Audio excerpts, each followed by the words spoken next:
Hi, இது டஸ்டன் Bessler தீர்க்க தரிசனத்தின் மூலம் நம்பிக்கை. நீங்கள் காண இருக்கும் இந்த காணொளி வெளிப்படுத்தும் சாத்தானின் யுத்த திட்டங்களையும் அவனது இறுதி ஆட்டத்தையும் கடைசி நாட்களுக்காக நீங்கள் அந்தி கிறிஸ்துவை குறித்து, மிருகத்தின் முத்திரையை குறித்தும் யுனைடெட் ஸ்டேட்ஸை குறித்தும் வேதாகம தீர்க்க தரிசனத்தில் படிப்பீர்கள். இதுவரைக்கும் ஒப்படைக்கப்பட்ட உண்மைகளை பார்க்கிலும் இந்த காணொளியில் சத்தமான சத்தியங்கள் உள்ளன.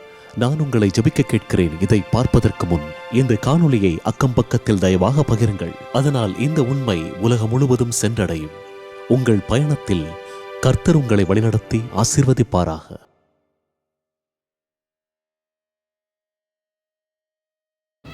அந்தி கிறிஸ்து. இந்த வார்த்தை கவர்ச்சிக்கும் சூழ்ச்சிக்கும் ஆதாரமாக இருந்து வருகிறது ஆயிரக்கணக்கான ஆண்டுகளாக. இந்த மர்மமான நபர் இறுதி நேர வேதாகம தீர்க்க தரிசனத்தின் மையமாகவும் பிரபலமற்ற மிருகத்தின் முத்திரைக்கு பொறுப்பாகவும் இருப்பார். இந்த கொடூர சக்தியை குறித்து நீங்கள் யூகிக்க வேண்டியதில்லை. இந்த காணொளியில் நாம் வேதத்திற்கு நேராக செல்வோம். யார் இந்த உண்மையான அந்தி கிறிஸ்து என்பதை நிரூபிக்க காத்திருங்கள்.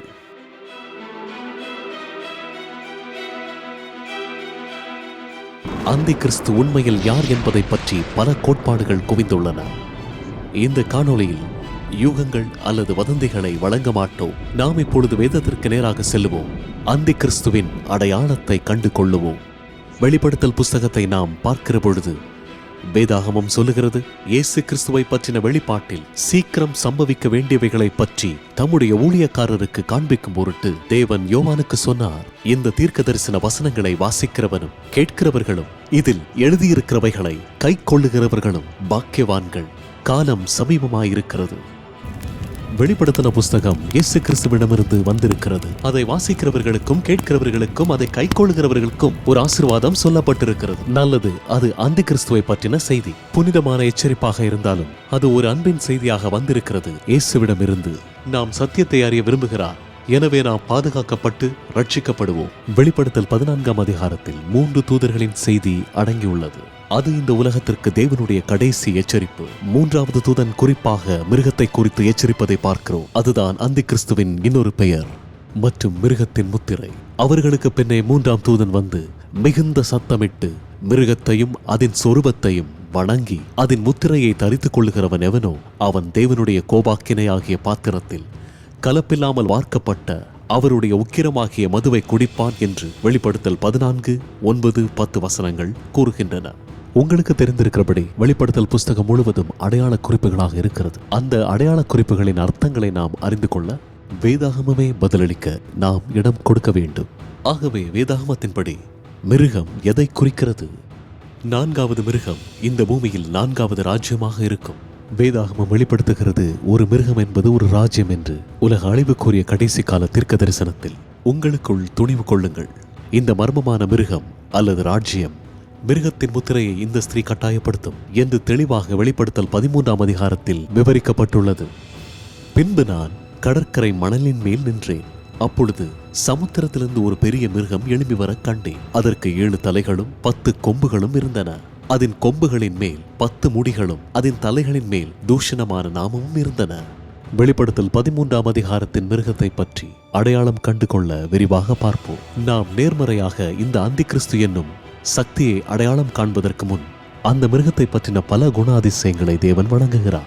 ஏனென்றால் அதன் அடையாளத்தை பற்றி எந்த சந்தேகமும் இல்லாதிருக்க விரும்புகிறார். இந்த 10 குணாதிசயங்களை நாம் கருத்தில் கொள்ளும் போது உங்களுக்குள்ளே கேள்வி கேட்பீர்கள், இந்த சக்தி யார் என்று. வரலாறு படிக்கும் மாணவர்களை பெரும்பாலும் அதை அடையாளம் கண்டு கொள்ள இந்த காணொளியில் பின்வரும் பகுதிகளில் பார்ப்பீர்கள். முதலாவது, அந்தி கிறிஸ்து கடலில் இருந்து எழும்புவார். பின்பு நான் கடற்கரை மணலின் மேல் நின்றேன். அப்பொழுது சமுத்திரத்திலிருந்து ஒரு மிருகம் எழும்பி வர கண்டேன். வேதாகமத்தின்படி கடல் என்பது அதிக மக்கள் தொகையை குறிக்கிறது. நீ கண்ட தண்ணீர்கள் ஜனங்களும் கூட்டங்களும் ஜாதிகளும் பாஷைக்காரருமாம். ஆகவே இந்த மிருகத்தின் வல்லமையானது அதிகமாக இருக்கும் ஜன கூட்டத்திலிருந்து எழும்பும். 2வது, அந்தி கிறிஸ்து தன் சிங்காசனம் மற்றும் அதிகாரத்தை வலு சர்ப்பமிடமிருந்து பெறுகிறது. வலு சர்ப்பம் வல்லமையையும் சிங்காசனத்தையும் அதிகாரத்தையும் அதற்கு கொடுக்கிறது. இந்த மிருகம் வலு சர்ப்பமிடமிருந்து வல்லமை, அதிகாரம், இருக்கை மற்றும் தலைநகரத்தையும் பெற்றுக் கொள்கிறது. வலு சர்ப்பம் யாரை அல்லது எதை குறிக்கிறது? வேதத்தின் மூலமாக அது சாத்தானை குறிக்கிறது என்று நாம் அறிந்து கொள்கிறோம். எப்படி இருந்தாலும் வேதாகமம் துல்லியமாக குறிப்பிடுகிறது யார் இந்த மிருகம் என்பதை பற்றி 2ஆம் வசனத்தில். அப்பொழுது வேறொரு அடையாளம் வானத்தில் காணப்பட்டது. 7 தலைகளையும் 10 கொம்புகளையும் தன் தலைகளின் மேல் 7 முடிகளையும் உடைய சிவப்பான பெரிய வலு சர்ப்பம் இருந்தது. அந்த ஸ்திரீ பிள்ளை பெற்றவுடனே அதை பட்சித்து போடும்படிக்கு அதற்கு முன்பதாக நின்றது. சகல ஜாதிகளையும் இருப்புக்கோளால் ஆளுகை செய்யும் ஆண் பிள்ளையை அவள் பெற்றெடுத்தாள். இந்த வாக்கியம் இயேசு கிறிஸ்துவின் பிறப்பை குறிக்கிறது மற்றும் இயேசு கிறிஸ்துவின் பிறப்பின் போதே அவரை அழிக்க முயன்றதை. எந்த சக்தியின் மூலமாக சாத்தான் இதை முயற்சி செய்து நிறைவேற்றினார்? அதுதான் ரோம். அன்றைய ஆளுநராக இருந்த ஏரோது இயேசு கிறிஸ்துவை அவருடைய பிறப்பிலேயே அழிக்க முயன்றார். ஆகவே வெளிப்படுத்தின விசேஷ புஸ்தகத்தின்படி இந்த அந்தி கிறிஸ்து என்னும் மிருகத்திற்கு ரோம் வல்லமை, அதிகாரம், இருப்பிடம் மற்றும் தலைநகரத்தை கொடுக்கும். சில பேர் பார்க்க துவங்குவீர்கள், எந்த வரலாற்று சக்தி இந்த விளக்கங்களுக்கு பொருந்தும் என்று. மூன்றாவது, இந்த அந்தி கிறிஸ்து உலகளாவிய வல்லமையாக மாறுகிறது. உலகம் இந்த மிருகத்தை ஆச்சரியத்துடன் பார்த்து பின்பற்றினது. தேசங்கள், பாஷைக்காரர், ஜாதிகள் மேல் அதற்கு ஒரு அதிகாரம் கொடுக்கப்பட்டது. அந்த அந்தி கிறிஸ்து உலகளாவிய வல்லமை மற்றும் செல்வாக்கை கொண்டிருப்பார் என்பது தெளிவடைகிறது. நான்காவது, அந்தி கிறிஸ்து தேவதூஷணம் செய்வதில் குற்றவாளியாக காணப்படுகிறது. அதன் தலைகளின் மேல் தூஷணமான நாமமும் இருந்தன. பெருமையானவைகளையும் தூஷணங்களையும் பேசும் வாய் அதற்கு கொடுக்கப்பட்டது. அது தேவனை தூஷிக்கும்படி தன் வாயை திறந்து அவருடைய நாமத்தையும் அவருடைய வாசஸ்தலத்தையும் பரலோகத்தில் வாசமாயிருக்கிறவைகளையும் தூஷித்தது. வேதாகமம் 2 காரியங்களை தேவதூஷணம் என்று வகையறுக்கிறது. பாவங்களை மன்னிக்கும் அதிகாரம் உடையவர் மற்றும் தன்னைத்தானே கடவுள் என்று சொல்லிக் கொள்வது. இந்த மிருகம் 2 வகையான தேவதூஷணம் செய்யும் குற்றவாளியாக இருக்கும். இது எந்த அமைப்பை குறிக்கிறது என்று நாம் விரைவில் கண்டுபிடிப்போம். ஐந்தாவது, 42 தீர்க்கதரிசன மாதங்களுக்கு அந்தி கிறிஸ்து ஆட்சி செய்கிறது. 42 மாதங்கள் தொடர அதற்கு அதிகாரம் கொடுக்கப்பட்டது. வேதாகம தீர்க்க தரிசனத்தின்படி ஒரு தீர்க்க தரிசன நாள் என்பது ஒரு வருடத்திற்கு சமம். இந்த கோட்பாட்டை நாம் எண்ணாகமம் 14:34 மற்றும் எசேக்கியேல் 4:6 வசனங்களில் பார்க்கிறோம். இவ்வாறாக கூறுகிறது, ஒவ்வொரு வருஷத்திற்கு பதிலாக ஒவ்வொரு நாளை உனக்கு கட்டளையிட்டேன். எனவே இந்த அந்தி கிறிஸ்து வல்லமை 42 தீர்க்க தரிசன மாதங்களுக்கு ஆட்சி செய்யும். எபிரேய நாட்காட்டியின்படி 42 மாதங்கள் 1260 நாட்களாகும். தீர்க்க தரிசன கணக்கின்படி இது 1260 ஆண்டுகள் ஆகும். சுவாரஸ்யமாக அந்தி கிறிஸ்துவின் இந்த 1260 ஆண்டுகள் கால ஆட்சியை பற்றி தானியேல் மற்றும் வெளிப்படுத்தல் புத்தகங்களில் 7 முறை குறிப்பிடப்பட்டுள்ளது. ஆறாவது, ஒரு கொடிய காயத்தை அந்தி கிறிஸ்து பெறுகிறது. அந்த காயம் பின்னர் குணமானது. அதன் தலைகளில் ஒன்று சாவுக்கேதுவாய் காயப்பட்டிருக்க கண்டேன். ஆனாலும் சாவுக்கேதுவான அந்த காயம் சொஸ்தமாக்கப்பட்டது. இந்த மிருகத்தின் வல்லமையை பற்றி வேதாகமம் பேசுகிறது. அது காயமடைகிறது பின்னர் குணமாகிறது என்று சொல்லுகிறது. அந்தி கிறிஸ்துவுக்கு இது எப்படி நடந்தது என்று விரைவில் வெளிப்படுத்துவோம். ஏழாவது, அந்தி கிறிஸ்து தொழுகையை பெறுகிறது. மிருகத்திற்கு ஒப்பானவன் யார், அதனோடு யுத்தம் பண்ணத்தக்கவன் யார் என்று சொல்லி மிருகத்தையும் வணங்கினார்கள். தெளிவாக இந்த மிருகத்தின் வல்லமை மற்ற தேசங்களை விட வித்தியாசமானது. ஏனென்றால் தொழுகையை பெறுகிறது. அந்தி கிறிஸ்து ஒருவித மத அரசியல் சக்தியாக இருப்பார் என்பது தெளிவாகிறது. எட்டாவது, அந்தி கிறிஸ்து தேவனுடைய மக்களை துன்புறுத்துகிறது. பரிசுத்தவான்களுடைய யுத்தம் பண்ணவும் அவர்களை ஜெயிக்கும்படிக்கும் அதற்கு அதிகாரம் கொடுக்கப்பட்டது. அந்தி கிறிஸ்து தேவனுடைய சொந்த மக்களுக்கு எதிராக ரத்தம் சிந்த செய்த குற்றவாளியாக இருப்பார். ஒரு சில நொடியில் தேவனையும் அவரது மக்களை நிந்திக்கும் இந்த எதிரியின் முகத்திரையை நாம் அகற்றுவோம். ஒன்பதாவது, அந்தி கிறிஸ்து ஒரு மனிதனை தலைவராக கொண்டுள்ளது. அது மனுஷனுடைய லக்கமாய் இருக்கிறது. இந்த அந்தி கிறிஸ்து என்னும் சக்தியை குறிக்கும் ஒரு மனுஷனை வெளிப்படுத்தின விசேஷம் குறிப்பிடுகிறது. தானியேல் 7ஆம் அதிகாரம் சின்ன கொம்பின் வல்லமையை பற்றி விவரிக்கிறது. இது வெளிப்படுத்தல் புஸ்தகத்தில் உள்ள அந்தி கிறிஸ்துவிற்கு இணையான தீர்க்க தரிசனமாகும். இதோ அந்த கொம்பிலே மனுஷ கண்களுக்கு ஒப்பான கண்களும் பெருமையானவைகளை பேசும் வாயும் இருந்தது. இந்த மிருக சக்தி ஒரு தனி மனிதனை அதன் பிரதிநிதியாகவும் தலைவராகவும் கொண்டு செயல்படும். இது யார் என்பது விரைவில் பார்க்கவிருக்கிறோம். பத்தாவது, அந்தி கிறிஸ்து 666 எண்ணை கொண்டுள்ளது. இதிலே ஞானம் விளங்கும். அந்த மிருகத்தின் லக்கத்தை புத்துடையவன் கணக்கு பார்க்க கடவன். அது மனுஷனுடைய லக்கமாயிருக்கிறது. அதனுடைய லக்கம் 666. பாருங்கள், 666 என்பது மிருகத்தின் முத்திரை அல்ல, ஆனால் உண்மையில் அது மனுஷனுடைய லக்கமாயிருக்கிறது. மர்மமான இந்த எண் கிறிஸ்துவுக்கு எதிரான அந்தி கிறிஸ்து என்னும் அமைப்பின் தலைவரை அடையாளம் காட்டும். ஆகவே யார் இந்த அந்தி கிறிஸ்து? இந்த 10 குணாதிசயங்களின் அடிப்படையில் உங்களில் சிலர் ஏற்கனவே அடையாளம் கண்டு கொண்டிருப்பீர்கள். மனித வரலாற்றில் ஒரே ஒரு அமைப்பிற்கு மட்டுமே இந்த 10 குணாதிசயங்களும் மிக சரியாகவும் துல்லியமாகவும் பொருந்துகிறது. அந்தி கிறிஸ்து என்பது வேறு யாருமில்லை, போப்பு மார்க்கம், ரோமன் கத்தோலிக்க திருச்சபை மாநில ஒன்றியம். நிச்சயமாக நாம் பார்ப்போம் எப்படி இந்த 10 குணாதிசயங்களும் ஒவ்வொன்றாக அதற்கு பொருந்துகிறது என்பதை. நண்பர்களே, நாம் இதில் தெளிவாயிருப்போம். பல நேர்மையான அன்பான கிறிஸ்தவர்கள் கத்தோலிக்க சபையில் இருக்கிறார்கள். அவர்களுக்கு தெரிந்ததை சிறப்பாக செய்கிறார்கள். அந்தி கிறிஸ்துவை குறித்து வேதாகமம் கொடுக்கும் எச்சரிக்கை கத்தோலிக்க தேவாலயத்தில் உள்ள மக்களை பற்றியது அல்ல. ஆனால் அது தேவனுக்கு எதிராக தன்னை நிலைநிறுத்தும் ஒரு தவறான அமைப்பை பற்றியது. தேவன் இந்த எச்சரிப்பை தருகிறார் நமது ஆசீர்வாதத்திற்காகவும் பாதுகாப்பிற்காகவும்.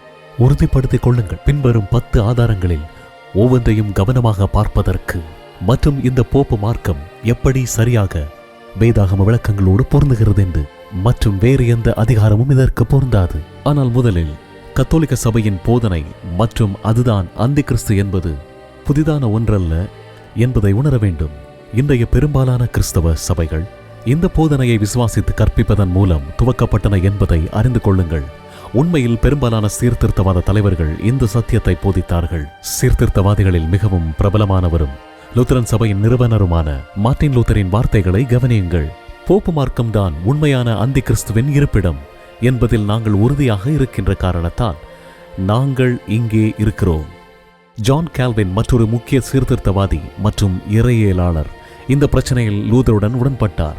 போப்பு மார்க்கத்தை அந்தி கிறிஸ்து என்று அழைக்கும் போது சிலர் நம்மை மிகவும் கடுமையானவர்களாகவும் குற்றம் காண்கிறவர்களாகவும் பார்க்கின்றார்கள். 2 தெசலோனிக்கேயர் 2ஆம் அதிகாரத்தில் உள்ள பவுலின் வார்த்தைகள் போப்பு மார்க்கத்திற்கு சரியாக பொருந்துகிறது. இதை தவிர வேறு எந்த விளக்கத்தையும் அவசனங்களுக்கு அளிக்க முடியாது என்பதை நான் சுருக்கமாக காட்டுகிறேன்.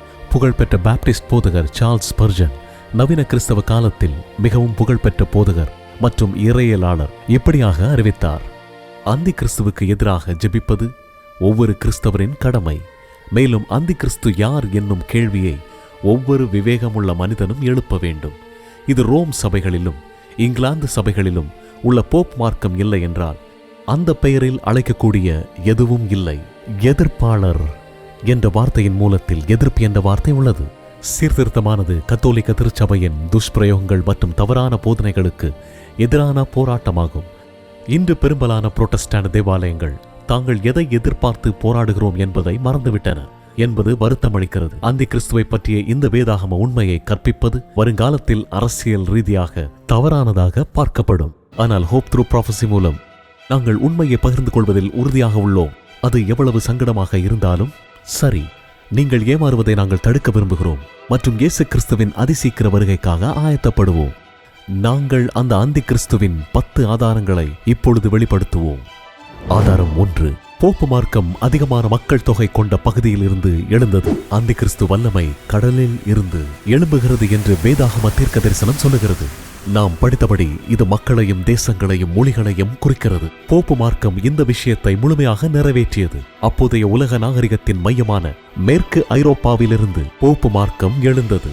ஆதாரம் 2. போப்பு மார்க்கம் அதன் சிங்காசனம் மற்றும் அதிகாரத்தை ரோமிடமிருந்து பெற்றது. நாம் வரலாற்றை ஆராயும் போது பேகன் ரோம் அதன் அதிகாரத்தையும் சிங்காசனத்தையும் அதன் தலைநகரமாகிய ரோமையும் கூட நேரடியாக கத்தோலிக்க சபைக்கு வழங்கியது என்பதில் சந்தேகமில்லை. போப்பு மார்க்கம் மற்றும் கத்தோலிக்க சபை சொல்லுகிறது ரோம பேர் அரசின் தலைநகரம் ரோமிலிருந்து கான்ஸ்டான்டினோப்பிளுக்கு மாற்றப்பட்டது என்று. ரோமன் சபை ரோமானிய உலக பேரரசின் இடத்திற்கு தன்னை உயர்த்தியது. வரலாறு நமக்கு சொல்லுகிறது ரோம சபை ரோம ராஜ்யத்தின் இடத்தை பிடித்தது. அதுதான் இதுவரைக்கும் தொடர்ந்து வந்திருக்கிறது. போப் தன்னைத்தானே ராஜாவென்றும் பாண்டஃபெக்ஸ் மேக்சிமஸ் அதாவது சீசரின் வாரிசு என்று தன்னைத்தானே அழைத்துக் கொள்ளுகிறார். தெளிவாக இந்த கத்தோலிக்க திருச்சபை இந்த 2வது குணத்துக்கு பொருந்துகிறது. ஆதாரம் 3. போப் மார்க்கம் ஒரு உலகளாவிய வல்லமை. கத்தோலிக்க திருச்சபை இப்போது உலகளாவிய செல்வாக்கை கொண்டுள்ளது என்று யாரும் வாதிட மாட்டார்கள். உலகின் சக்தி வாய்ந்த நாடுகளின் தலைவர்கள் போப்பிற்கு அஞ்சலி செலுத்த குவிந்துள்ளனர். இடைக்காலத்தில் போப்பு மார்க்கத்திற்கு இருந்த அதிகாரமும் செல்வாக்கும் இன்றும் மறுக்க முடியாதவை. உண்மையில் கத்தோலிக்க என்ற வார்த்தைக்கு உலகளாவிய என்பதே பொருள். சந்தேகமில்லை. 3ஆம் ஆதாரம் கத்தோலிக்க சபையுடன் பொருந்துகிறது என்பது. ஆதாரம் 4. போப்பு மார்க்கம் தன்னை பூமியில் கடவுளாகவும் பாவங்களை மன்னிக்கிறவர் என்றும் கூறுகிறது. நாம் கற்றுக்கொண்டது போல் தேவதூஷணம் என்னவென்று வேதாகம் சொல்லுகிறது. தன்னையே கடவுள் என்றும் பாவத்தை மன்னிக்கும் அதிகாரம் உடையவர் என்றும் சொல்வதே இந்த போப்பு மார்க்கத்திற்கு 4வது ஆதாரம் சரியாக பொருந்துகிறது. தயவு செய்து உங்களை திடப்படுத்திக் கொள்ளுங்கள். கத்தோலிக்க மத போதனை புத்தகமாகிய கேட்டகசத்திலிருந்து நேரடியாக எடுக்கப்பட்ட இந்த மேற்கோள் திடுக்கிடுவதாக உள்ளது. பாதிரியார் உண்மையிலேயே பாவங்களை மன்னிப்பாரா அல்லது அவை மன்னிக்கப்பட்டதாக மட்டுமே அறிவிக்கிறாரா? கிறிஸ்துவால் அவருக்கு கொடுக்கப்பட்ட அதிகாரத்தின் காரணமாக பாதிரியார் உண்மையாக பாவங்களை மன்னிக்கிறார். கத்தோலிக்க மார்க்கத்தின் இந்த பாவ மன்னிப்பு முறை தேவனுடைய ரட்சிப்பின் திட்டத்திற்கு எதிராக மனிதனால் உருவாக்கப்பட்ட போலியானது. தேவனால் மட்டுமே பாவங்களை மன்னிக்க முடியும். போப்பு மார்க்கம் பாவங்களை மன்னிப்பதாக கூறுவது மட்டுமல்ல, போப்பை கடவுளுக்கு நிகரானவர் என்று நம்புகிறது. 1903ஆம் ஆண்டில் போப் லியோ 13 இப்படியாக கூறுகிறார். திருச்சபையில் மிக உயர்ந்த ஆசிரியர் ரோமன் பாண்டிப் போப் ஆவார். எனவே ஒன்றிணைந்த மனமும் முழுமையான சமர்ப்பணமும் சபையின் சித்தத்திற்கும் ரோமன் பாண்டிப்பிற்கும் தேவனுக்கும் கீழ்ப்படிவதைப் போன்ற கீழ்ப்படிதலும் தேவைப்படுகிறது. அதே போப்பின் இந்த ஆச்சரியமூட்டும் மேற்கோளை கவனியுங்கள். போப்புமார்களாகிய நாங்கள் இந்த பூமியில் சர்வ வல்லமையுள்ள தேவனுடைய இடத்தை பிடித்துள்ளோம். நண்பர்களே, இந்த அறிக்கைகள் அனைத்தும் தேவதூஷணத்தின் உச்சமாகும். ஆதாரம் 5. போப்பு மார்க்கம் சரியாக 1260 ஆண்டுகள் உலகத்தை ஆண்டது. வேதாகம தீர்க்க தரிசனத்தில் ஒரு நாள் என்பது ஒரு வருடத்திற்கு சமம் என்று பார்த்தோம். அந்தி கிறிஸ்து 42 தீர்க்க தரிசன மாதங்களுக்கு ஆட்சி செய்வார் என்று தீர்க்க தரிசனம் கூறப்பட்டது. இது 1260 ஆண்டுகளுக்கு சமம். இது நடந்ததா என்று பார்ப்போம். பேப்பல் ரோம் கிபி 538ஆம் ஆண்டில் ஐரோப்பாவில் முழுவதும் மேலாதிக்கத்தை பெற்றது. இந்த தேதியில் போப்பிற்கு முழு கட்டுப்பாட்டையும் அதிகாரத்தையும் வழங்கிய பேரரசர் ஜஸ்டீனியனின் ஆணைக்கு எந்த எதிர்ப்பும் இல்லை. இருண்ட காலங்கள் முழுவதும் மக்கள் ஆவிக்குரிய மற்றும் அறிவு சார்ந்த இருளில் வைக்கப்பட்டிருந்த போது போப்பு மார்க்கம் ஐரோப்பாவின் நாடுகளின் மீது முழுமையான அதிகாரத்தை அனுபவித்தது. பின்னர் 1798ஆம் ஆண்டில் பிரெஞ்சு ஜெனரல் பெர்தியரால் போப் சிறைப்பிடிக்கப்பட்டார். இந்த சம்பவத்தை மிருகத்திற்கு ஏற்பட்ட ஒரு கொடிய காயமாக வேதாகமம் கூறுகிறது. இந்த நிகழ்வு ஐரோப்பாவில் போப்பு மார்க்கத்தின் ஆதிக்கத்தின் முடிவை குறித்தது. கிபி 538 மற்றும் கிபி 1798க்கு இடையில் எத்தனை ஆண்டுகள் கடந்தன என்று கணக்கு பார்ப்போம். சரியாக 1260 ஆண்டுகள் தீர்க்க தரிசனத்தின் சரியான நிறைவேற்றம் அடைந்தது. போப்பு மார்க்கம் அந்தி கிறிஸ்து என்பதற்கு இது மற்றொரு குறிப்பிட்ட சான்றாகும். இதற்கு வேறு யாரும் உரிமை கூற முடியாது. ஆதாரம் 6. போப் மார்க்கம் ஒரு கொடிய காயத்தை பெற்றது. அது இப்பொழுது குணமாகிவிட்டது. கிபி 1798இல் போப்பு மார்க்கம் இந்த கொடிய காயத்தை பெற்றது. நெப்போலியனுடைய ஜெனரல் பெர்தியர் போப்பை சிறைப்பிடித்து போப்பு மார்க்கத்தின் பாதிப்பு மற்றும் பலவீனத்தை காட்டி அவர்களின் 1260 ஆண்டுகால ஆட்சியை திறம்பட முடித்தார். எப்படி இருந்தாலும் இந்த கொடிய காயம் ஒரு நாள் குணமாகும் என்று வேதாகமம் தீர்க்க தரிசனம் கூறுகிறது. போப் மார்க்கத்திற்கு இப்பொழுது உள்ள உலகளாவிய சக்தி, செல்வாக்கு மற்றும் கௌரவம் பற்றி யாரும் வாதிட மாட்டார்கள். உண்மையில் உலகளாவிய இயக்கம் அனைத்து கிறிஸ்தவ நம்பிக்கைகளையும் ஒன்றாக இணைத்து எதிர்ப்பாளர் நம்பிக்கையை வரையறுக்க உதவிய எதிர்பார்ப்புக்கு முற்றுப்புள்ளி வைப்பதை நோக்கமாக கொண்டுள்ளது. இந்த வார்த்தைகளை கவனியுங்கள். பிஷப் டோனி பாமர் பிரபல தொலை தொடர்பாளர் கெனத் கோப்லாண்டால் அழைக்கப்பட்ட போது நாடு முழுவதிலும் உள்ள சபையின் தலைவர்களின் உலகளாவிய இயக்கத்தின் கூட்டத்தில் பேசியதை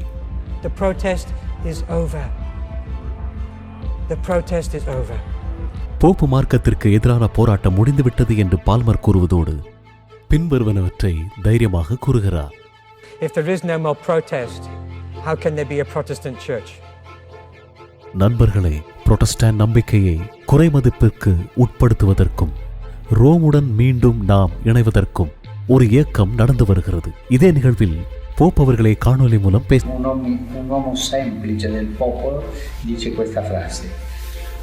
Non ho trovato mai che il Signore abbia incominciato un miracolo senza finirlo bene.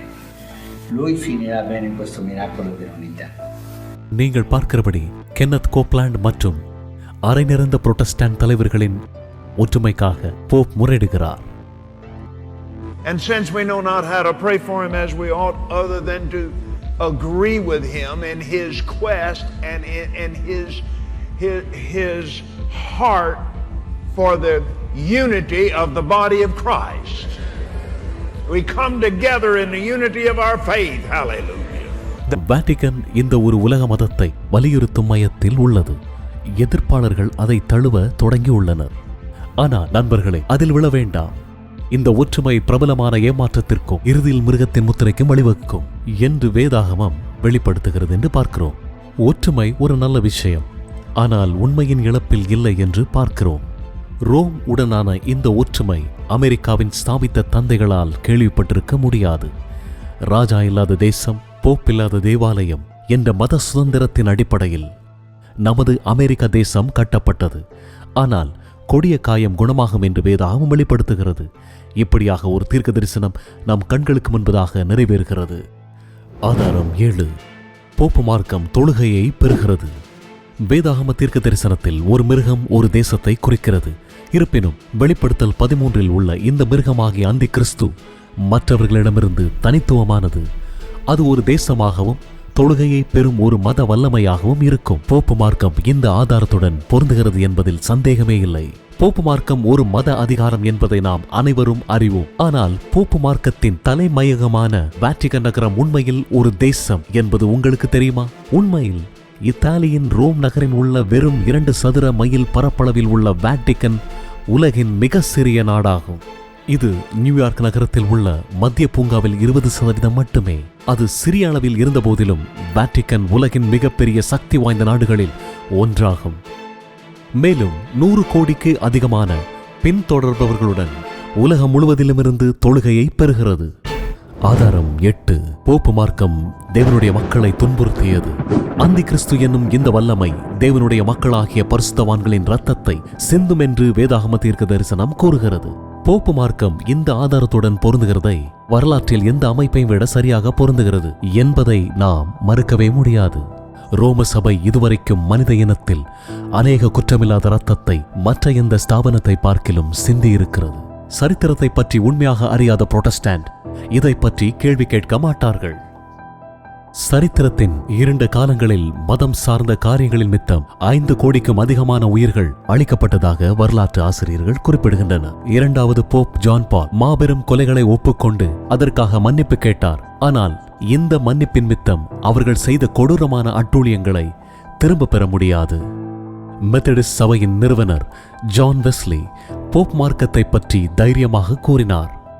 அவர் ஒரு அழுத்தமான அர்த்தத்தில் பாவத்தின் நாயகன், ஏனெனில் அவர் எல்லா வகையான பாவங்களையும் அளவுக்கு அதிகமாக செய்துள்ளார். மேலும் அவர் தனது எதிர்ப்பாளர்கள் மற்றும் தன்னை பின்பற்றுபவர்கள் என எண்ணிலடங்கான திரளான மக்களின் மரணத்தை ஏற்படுத்தியதால் அவர் அழிவின் மகனாக சரியாக வடிவமைக்கப்பட்டுள்ளார். அவர்தான் தேவன் என்று அழைக்கப்படுபவரை அல்லது வணங்கப்படுபவரை விட எல்லாவற்றிற்கும் மேலாக தன்னை உயர்த்தி கொள்ளுகிறார். மிக உயர்ந்த அதிகாரம் மற்றும் உயர்ந்த கௌரவம் மற்றும் தேவனுக்கு மட்டுமே உரிய தனி சிறப்புகளை கோருகிறார். பல ஆண்டுகளாக போப் மார்க்கம் தேவனுடைய மக்களுடன் எவ்வளவு ஈடுபாடு கொண்டிருந்தார் என்பதை கருத்தில் கொண்டு அவர்கள் வேதாகம தீர்க்க தரிசனத்தில் கூறப்படவில்லை என்றால் அது அதிர்ச்சியாக இருக்கும். ஆதாரம் 9.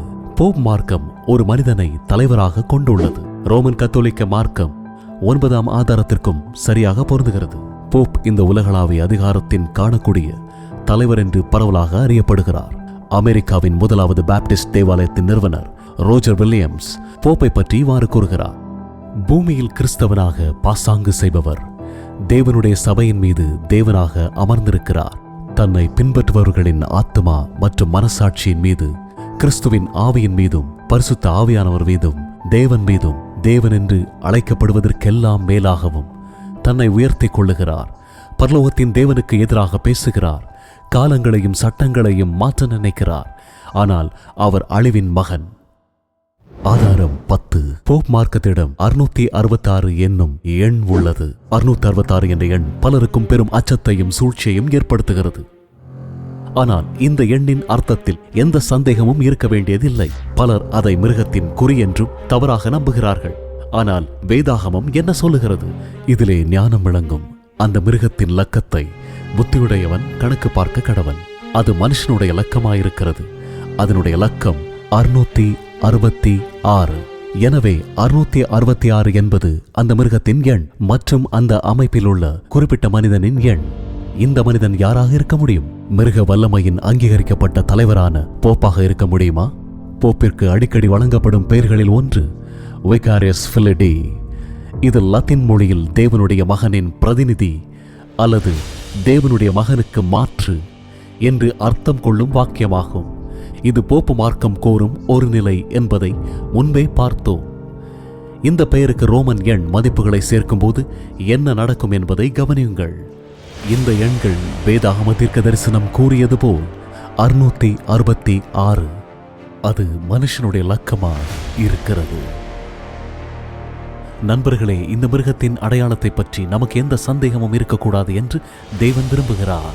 இந்த காணொளியில் 10 தனித்துவமான சான்றுகளை பார்த்தோம். இவை அனைத்தும் போப்பு மார்க்கத்திற்கு முழுமையாக பொருந்துகின்றன. இந்த அறிவு மிக அவசியமானது. ஏனென்றால் இந்த அந்தி கிறிஸ்து மிருகத்தின் வல்லமையாக இருக்கும். இது உலகம் முழுவதும் மிருகத்தின் பிரபலமற்ற அடையாளத்தை ஏற்படுத்தும். விரைவில் இந்த காணொளி இந்த அடையாளத்தை வெளிப்படுத்தும். தவறவிடாதீர்கள் நண்பர்களே, உங்கள் நித்திய வாழ்க்கை ஆபத்தில் உள்ளது. இன்னொரு முறை அந்தி கிறிஸ்துவை பற்றின இந்த எச்சரிக்கை கத்தோலிக்க சபையில் உள்ள நமது விலை மதிப்பற்ற நண்பர்கள் மீதான தாக்குதல் அல்ல, மாறாக சாத்தானுக்கு எதிரானது மற்றும் தேவனுக்கு எதிராக தன்னை எதிர்க்கும் போலி வழிபாட்டு முறைக்கு எதிரானது. கத்தோலிக்கர்கள் உட்பட நாம் அனைவரும் ரட்சிக்கப்பட வேண்டும் என்று இது இயேசு கிறிஸ்துவிடமிருந்து எச்சரிக்கை மற்றும் அன்பின் செய்தியாக இருக்கிறது. நாம் இப்பொழுது கண்டுபிடித்து விட்டோம். வெளிப்படுத்தலின் முதல் மிருகம் அந்தி கிறிஸ்து. இப்பொழுது அதன் முத்திரையை, மனித குலத்திற்கான கடைசி சோதனையை கண்டுபிடிக்கப் போகிறோம். இதோ மிருகத்தின் முத்திரை. மிருகத்தின் முத்திரை மனித வரலாற்றில் மிக அவசரமான எச்சரிக்கை. அது தேவனால் கொடுக்கப்பட்டது. மிருகத்தையும் அதன் சொரூபத்தையும் வணங்கி தன் நெற்றியிலாவது தன் கையிலாவது அதன் முத்திரையை தரித்துக் கொள்ளுகிறவன் எவனோ அவன் தேவனுடைய கோபாக்கினையாகிய பாத்திரத்திலே கலப்பில்லாமல் வார்க்கப்பட்ட அவருடைய உக்கிரமாகிய மதுவை குடிப்பான். இந்த மர்மமான முத்திரை என்ன என்பதை கண்டடைவதில் பல கிறிஸ்தவர்கள் குழப்பமடைந்துள்ளனர். இந்த அறிவு இன்றியமையாதது. ஏனென்றால் இந்த முத்திரையை பெறுபவர் நிரந்தரமாக அழிக்கப்படுவார். 100% உறுதியுடன் மிருகத்தின் முத்திரையை அறிந்து கொண்டு அதை எவ்வாறு தவிர்க்கலாம் என்பதை வெளிப்படுத்த நாம் வேதாகமத்திற்கு நேரடியாக செல்வோம். மிருகத்தின் முத்திரையை வெளிப்படுத்துவதற்கு முன்பாக மிருகத்தின் அடையாளத்தையும் மறுபரிசீலனை செய்து கடைசி நாட்களில் தேவனுடைய மக்களுக்கு தேவன் கொடுக்கும் முத்திரையை மதிப்பாய்வு செய்வோம். அதில் மிருகத்தின் முத்திரை நேரடியாக போலியானது. முதலில் நன்மைக்கும் தீமைக்கும் இடையிலான இந்த மோதல் தொடங்கிய பரலோக நீதிமன்றங்களுக்கு திரும்புவோம். லூசிஃபர் பரிபூர்ணமாக உருவாக்கப்பட்டார். உருவாக்கப்பட்ட அனைத்து உயிரினங்களிலும் மிகவும் புத்திசாலியாகவும் அழகானவனாகவும் அங்கீகரிக்கப்பட்டான். உண்மையில் அவன் பரலோகத்தில் தேவனுடைய சிங்காசனத்தின் மறைக்கும் கேருப் என்ற உயர்ந்த பதவியை வகித்தான். இந்த சிங்காசனத்தில் தேவனுடைய பரிசுத்தமான 10 கட்டளைகள் உள்ளது. அது தேவனுடைய குணத்தின் மாறாத நகல். அனைத்து பிரபஞ்சத்திற்கும் உரிய நித்திய ஒழுக்க நெறிமுறை. தேவனால் உருவாக்கப்பட்ட அனைத்து உயிரினங்களையும் போலவே லூசிஃபருக்கும் சுதந்திரமாக தேர்ந்தெடுக்கும் உரிமை வழங்கப்பட்டது. தேவனை மதிக்கவும் மகிமைப்படுத்தவும் இந்த சுதந்திரத்தை பயன்படுத்துவதற்கு பதிலாக கலகம் செய்வதை தேர்ந்தெடுத்து தன் உள்ளம் பெருமையால் நிரப்பப்படுவதற்கு அனுமதித்தான். அவன் தேவனுடைய சிங்காசனத்தை விரும்பினான். நீ சிருஷ்டிக்கப்பட்ட நாள் துவக்கி உன்னில் அநியாயம் கண்டுபிடிக்கப்பட்டது மட்டும் உன் வழிகளில் குறையற்றிருந்தாய். தேவனுடைய சட்டத்தை மீறுவதாக வேதாகமம் விவரிக்கும் அக்கிரமம் அல்லது பாவத்தை முதலில் செய்தவன் லூசிஃபர். காப்பதற்கும் மேன்மைப்படுத்துவதற்கும் பரலோகத்தில் நியமிக்கப்பட்டிருந்த 10 கற்பனைகளாகிய சட்டத்தை அவன் மீறினான். தேவனுக்கு விசுவாசமாக திரும்ப மறுத்த காரணத்தால் லூசிஃபரும் அவனுடைய கலகம் செய்த 1/3 பங்கு தேவதூதர்களும் இறுதியில் பரலோகத்திலிருந்து வெளியேற்றப்பட்டார்கள். தேவன் ஏன் லூசிஃபரை அப்போதே அழிக்கவில்லை? அவ்வாறு செய்திருந்தால் இப்பிரபஞ்சம் தேவனுக்கு பயத்தினால் கீழ்ப்படியும், அன்பினால் அல்ல. தேவனுடைய தன்மை மற்றும் அவரது சட்டம் பற்றி இன்னும் சந்தேகங்கள் நீடித்திருக்கும். ஒவ்வொரு மனிதனும் பாவத்தின் விளைவுகளை பார்க்கவும் எந்த எஜமானுக்கு சேவை செய்ய வேண்டும் என்பதை தாங்களே தீர்மானிக்கவும் பாவத்தை அதன் போக்கில் இயங்க தேவன் அனுமதித்திருக்கிறார். இப்பொழுது நன்மைக்கும் தீமைக்கும் இடையே யுத்தம் நடந்து கொண்டிருக்கிறது. இந்த பூமிதான் யுத்த களம். லூசிஃபர் இப்பொழுது சாத்தான் என்று அழைக்கப்படுகிறான். இந்த பூமியில் சுற்றித் திரிகிறான். தேவனுடைய படைப்பின் கிரீடமான மனிதர்களை அவர்களின் சிருஷ்டிகருக்கும் அவரது பரிசுத்தமான சட்டத்திற்கும் எதிராக கலகம் செய்ய தூண்டுகிறான். வேதாகமம் எச்சரிக்கிறது. தெளிந்த புத்தி உள்ளவர்களாய் இருங்கள். விழித்திருங்கள், ஏனெனில் உங்கள் எதிராளியான பிசாசானவன் எர்ச்சிக்க சிங்கம் போல் எவனை விழுங்கலாமோ என்று வகை தேடி சுற்றித் திரிகிறான். சாத்தான் ஒரு பாம்பின் வடிவத்தில் தோன்றி நம்முடைய முதல் பெற்றோரான ஆதாம் ஏவாளை வஞ்சித்து வேதனையும் மரணத்தையும் கொண்டு வந்தான். மனித இனத்தின் நாயகனாகிய இயேசு கிறிஸ்து உடைக்கப்பட்ட தேவனுடைய சட்டத்திற்காக நமது பாவத்தின் சம்பளமாகிய மரண தண்டனையை செலுத்த இந்த பூமிக்கு வந்தார். இயேசு ஒரு பரிபூர்ணமான வாழ்க்கையை வாழ்ந்தார். தம் தந்தையின் கற்பனைகளை கடைபிடித்தார். ஆனாலும் நாம் வாழ்வதற்காக அவர் நமக்காக மரித்தார். சிலுவையில் அவருடைய தியாக மரணம் தேவனை பற்றி 2 விஷயங்களை நிரூபித்தது. தேவன் நீதி உள்ளவர். அவருடைய 10 கற்பனைகளாகிய சட்டங்கள் நித்தியமானது. அதை ஒருபோதும் மாற்ற முடியாது. நம்முடைய பாவங்களை அவர் தம் மீது ஏற்றுக்கொண்டதால் தேவனுடைய உடைக்கப்பட்ட சட்டத்திற்கான தண்டனையை இயேசு கிறிஸ்துவும் செலுத்த வேண்டியதாயிருந்தது. தேவன் அன்பானவர் என்பதை நிரூபித்தது. நாம் வாழ்வதற்காக அவர் தனது சொந்த குமாரனை மரணத்திற்கு ஒப்பு கொடுத்தார். தேவனுடைய மக்களை பாவம் செய்ய தூண்டுவதற்கும் ஏமாற்றுவதற்கும் அழிப்பதற்கும் சாத்தான் பல்வேறு நாடுகள் மற்றும் முகவர்கள் மூலம் சரித்திரம் முழுவதுமாக உழைத்திருக்கிறார்.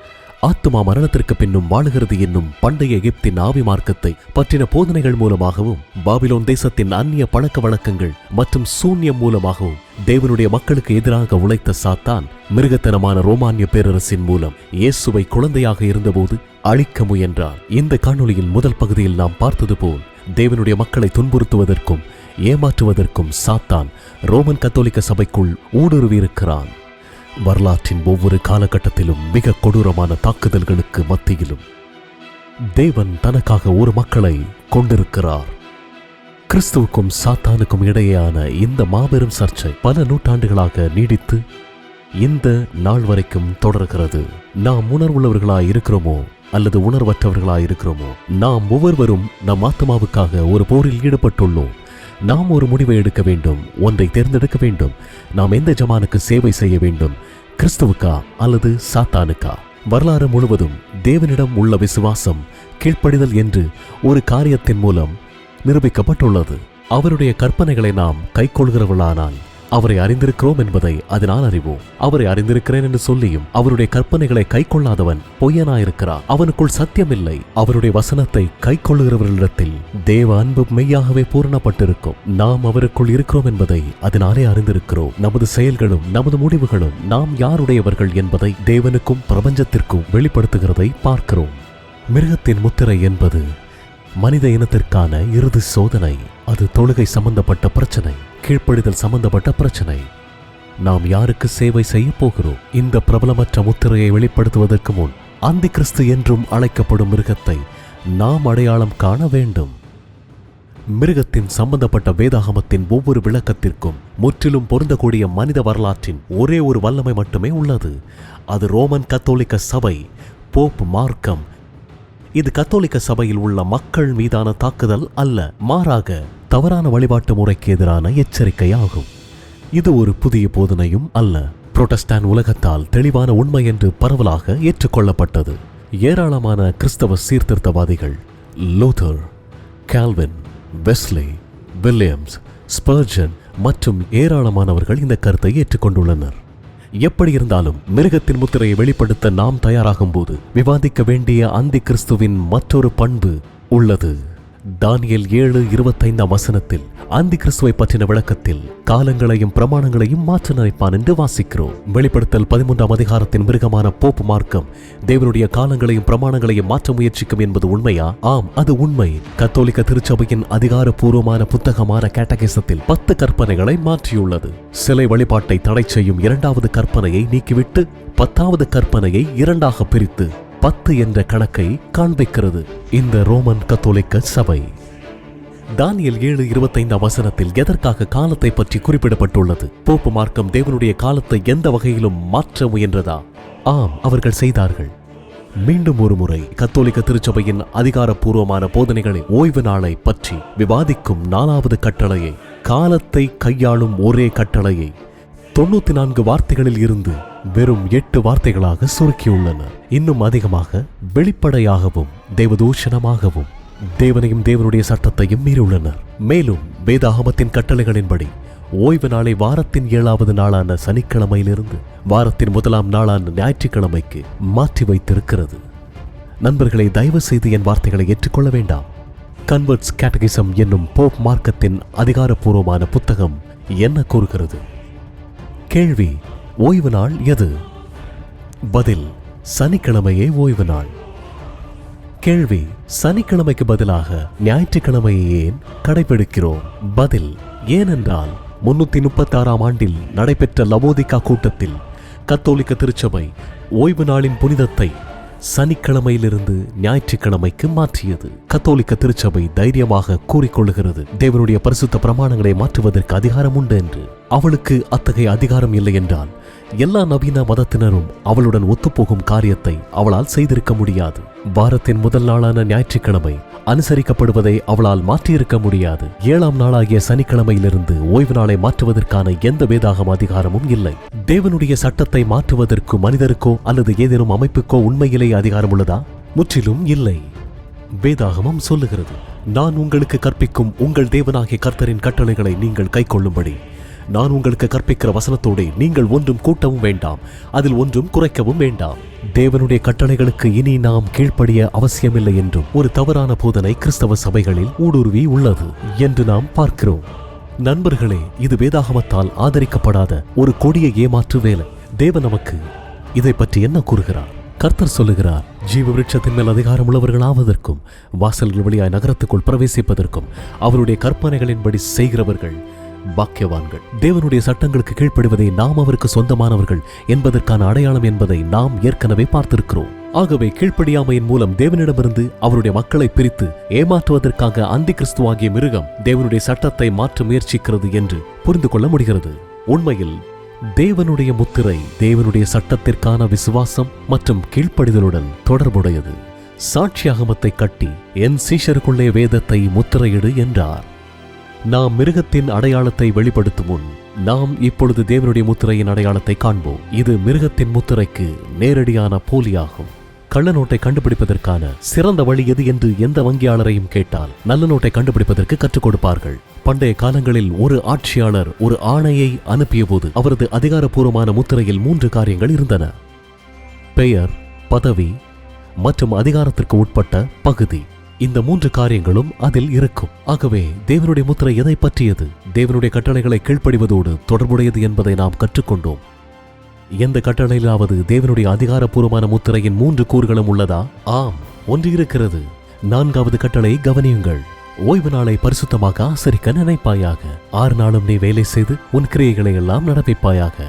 7ஆம் நாளோ உன் தேவனாகிய கர்த்தருடைய ஓய்வு நாள். அதிலே நீயானாலும் உன் குமாரனானாலும் உன் குமாரத்தையானாலும் உன் வேலைக்காரனானாலும் உன் வேலைக்காரியானாலும் உன் மிருக ஜீவனானாலும் உன் வாசல்களில் இருக்கிற அந்நியனானாலும் யாதொரு வேலையும் செய்ய வேண்டாம். கர்த்தர் 6 நாளைக்குள்ளே வானத்தையும் பூமியையும் உண்டாக்கி 7ஆம் நாளிலே ஓய்ந்திருந்தார். எனவே நாம் பார்க்க முடிகிறது, ஓய்வு நாள் மட்டும்தான். தேவனுடைய கட்டளைகளில் ஒரே ஒரு கட்டளை அதிகாரப்பூர்வமான முத்திரையில் 3 கூறுகளை உடையதாயிருக்கிறது: தேவனுடைய பெயர், அவருடைய பதவி, அவருடைய அதிகாரத்துக்கு உட்பட்ட பகுதி. தேவனுடைய ஓய்வு நாளை பற்றி வேதாகமம் வெளிப்படுத்துகிறது.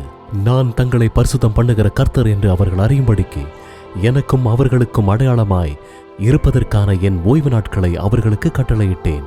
என் ஓய்வு நாட்களை பரிசுத்தமாக்குங்கள். நான் உங்கள் தேவனாகிய கர்த்தர் என்று நீங்கள் அறியும்படிக்கு அவைகள் எனக்கும் உங்களுக்கும் அடையாளமாயிருக்கும் என்றேன். வேதாகமம் சொல்லுகிறது. முத்திரை, குறி மற்றும் அடையாளம் ஆகிய வார்த்தைகளை ஒன்றுக்கொன்று மாற்றாக பயன்படுத்தலாம். கடைசி நாட்களில் சாத்தானுக்கு அவனுடைய முத்திரை இருக்கும். ஆனால் ஓய்வு நாள் என்பது தேவனுடைய முத்திரை அல்லது அவருடைய உண்மையுள்ள மக்களின் அடையாளமாகும். தேவனுடையவர்கள் பாதுகாக்கப்பட்டு நித்திய ஜீவனை பெறுவார்கள். எனவே நாம் கற்றுக்கொண்டதை மறு ஆய்வு செய்வோம். 1. மிருகத்தின் முத்திரை மிருக வல்லமையிலிருந்து வரும். அதை நாம் போப்பு மார்க்கமாக அடையாளம் கண்டுள்ளோம். 2. மிருகத்தின் முத்திரை தொழுகையை மையமாக கொண்டிருக்கும். குறிப்பாக தேவனுடைய கட்டளைகளுக்கு கீழ்ப்படிதல். இதை நாம் உறுதியாக கூறக்கூடிய மற்றொரு காரணம் என்னவென்றால், வெளிப்படுத்தல் 14 உள்ள மிருகத்தின் முத்திரைக்கு பின்வருகின்ற வசனம் வெளிப்படுத்தல் 14:12. தேவனுடைய கற்பனைகளையும் இயேசுவின் மேலுள்ள விசுவாசத்தையும் காத்துக் கொள்ளுகிறவர்களாகிய பரிசுத்தவான்களுடைய பொறுமை இதிலே விளங்கும். ஆம், மிருகத்தை வணங்கி அதன் முத்திரையை பெறுபவர்களுக்கு மாறாக இவர்கள் இயேசுவுக்கு உண்மையாக இருந்து அவருடைய கட்டளைகளுக்கு கீழ்ப்படிவார்கள். 3. மிருகத்தின் முத்திரை என்பது ஓய்வு நாளுக்கு மாற்றாக இருக்கும் அல்லது தேவனுடைய முத்திரைக்கு போலியானதாக இருக்கும். நாம் படித்த வண்ணம் அது தேவனுடைய ஓய்வு நாள். இப்போது நேரம் வந்துவிட்டது நண்பர்களே. இந்த தருணத்திற்காக தான் நாம் காத்திருந்தோம்.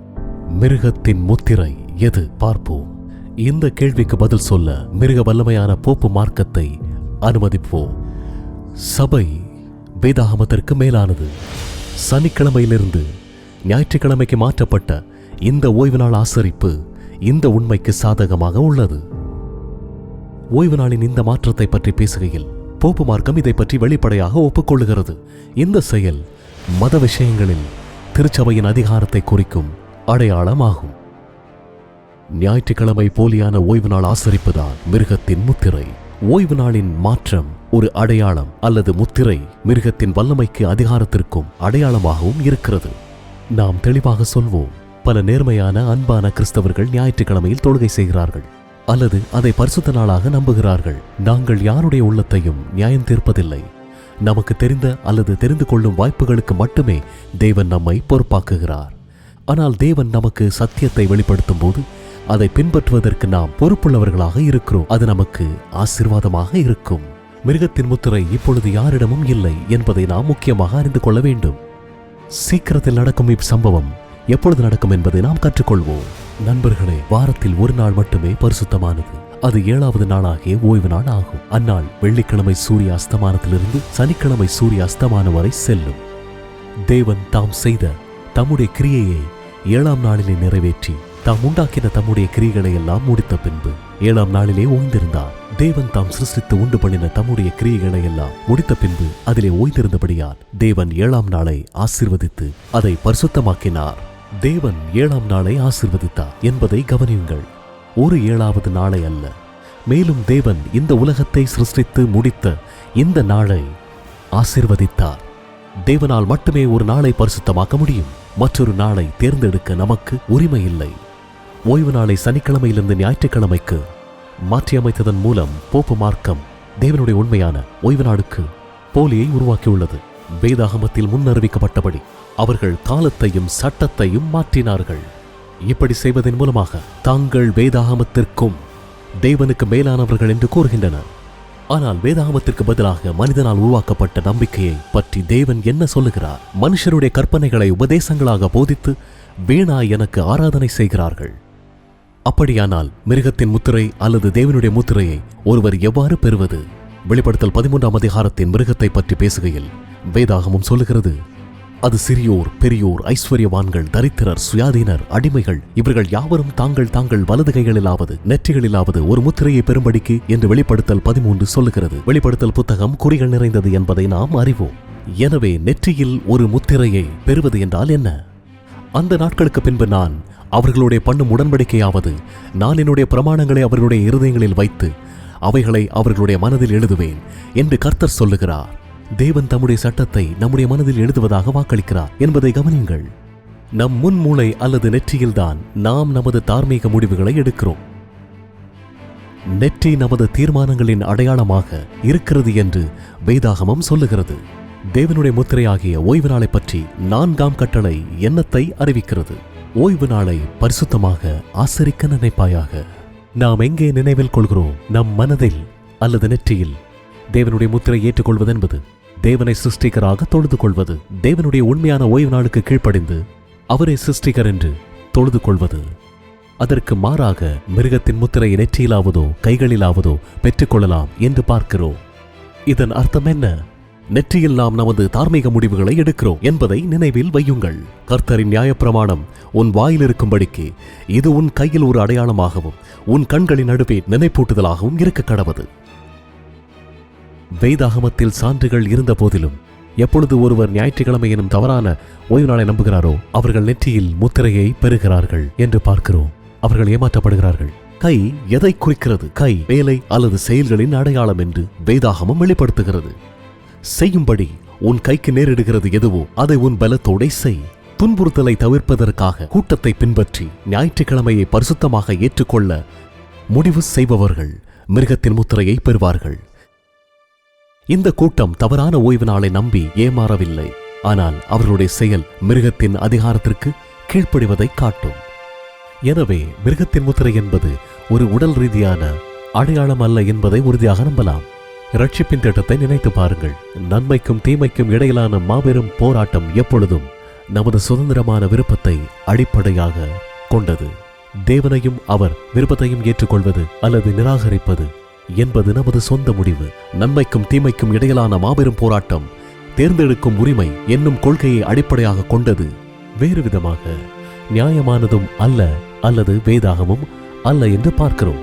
யோசித்து பாருங்கள். மிருகத்தின் முத்திரை உடல் சார்ந்த அடையாளமாக இருந்தால், அதாவது பார்கோட், பச்சை குத்துதல் போன்றவைகளாக இருந்தால், தேவனை பின்பற்றி தங்கள் நம்பிக்கைக்காக மரிக்கவும் முடிவெடுத்த நேர்மையான கிறிஸ்தவர்களுக்கு போதைப் பொருட்கள் கொடுக்கப்பட்டு அவர்கள் சுயநினைவின்றி இருக்கும்போது மிருகத்தின் முத்திரை கொடுக்கப்படலாம். வெளிப்படுத்தல் புத்தகம் முழுவதும் நன்மைக்கும் தீமைக்கும் இடையிலான போரில் முக்கிய பிரச்சனை ஆராதனையை பற்றியதாகும். கிறிஸ்துவையோ அல்லது சாத்தானையோ பின்பற்ற முடிவெடுப்பதாகும். மிருகத்தின் முத்திரை நமது தீர்மானத்தின் அடிப்படையில் இருக்கும். மிருகத்தின் முத்திரையை எப்பொழுது மக்கள் பெறுவார்கள்? அந்த மிருகத்தின் முத்திரையாவது, அதன் நாமத்தையாவது, அதன் நாமத்தின் லக்கத்தையாவது தரித்துக் கொள்ளுகிறவன் தவிர வேறொருவனும் கொள்ளவும் விற்கவும் கூடாதபடிக்கு செய்தது. மிருகத்தின் முத்திரையை மறுப்பவர்கள் மீது பொருளாதார தடை ஏற்படும் என்பதை வசனம் வெளிப்படுத்துகிறது. எனவே இந்த முத்திரை வெறும் மத பிரச்சனையாக மட்டுமல்லாமல் அரசியல் சார்ந்த பிரச்சனையாகவும் இருக்கும். ஞாயிற்றுக்கிழமையை பரிசுத்த நாளாக ஏற்றுக்கொள்ள வேண்டும் என்று அரசாங்கம் கோருகிறது. மிருகத்தின் முத்திரை ஒரு உடல் சார்ந்த அடையாளமாக இருக்காது என்பதால் கடைசி நாட்களில் வாங்கவோ விற்கவோ முடியாதவர்களை அரசாங்கத்தால் எவ்வாறு அடையாளம் காண முடியும்? இந்த சட்டங்கள் எவ்வாறு செயல்படுத்தப்படும் என்பதை வேதாகமம் முழுமையாக வெளிப்படுத்தவில்லை. ஆனால் முத்திரையை மறுப்பவர்களின் வங்கி கணக்குகள் முடக்கப்படலாம். கடைசி நாட்களில் வாங்க மற்றும் விற்கக்கூடியவர்களை அடையாளம் காண மைக்ரோஸ்கோபிக் அல்லது வேறு ஏதேனும் சாதனம் பயன்படுத்தப்படலாம். ஆனால் இந்த சாதனம் மிருகத்தின் முத்திரையாக இருக்க முடியாது. நமது முடிவுகளுக்கும் செயல்களுமே முத்திரைக்கு ஒரு அடையாளம் என்று வேதாகமத்திலிருந்து ஏற்கனவே பார்த்தோம். அரசாங்கம் சார்ந்த அதிகாரிகள் ஞாயிற்றுக்கிழமையை பரிசுத்த நாள் என்று அமல்படுத்தும் போது அதை ஏற்றுக்கொண்டால் இந்த முத்திரை கொடுக்கப்படும்.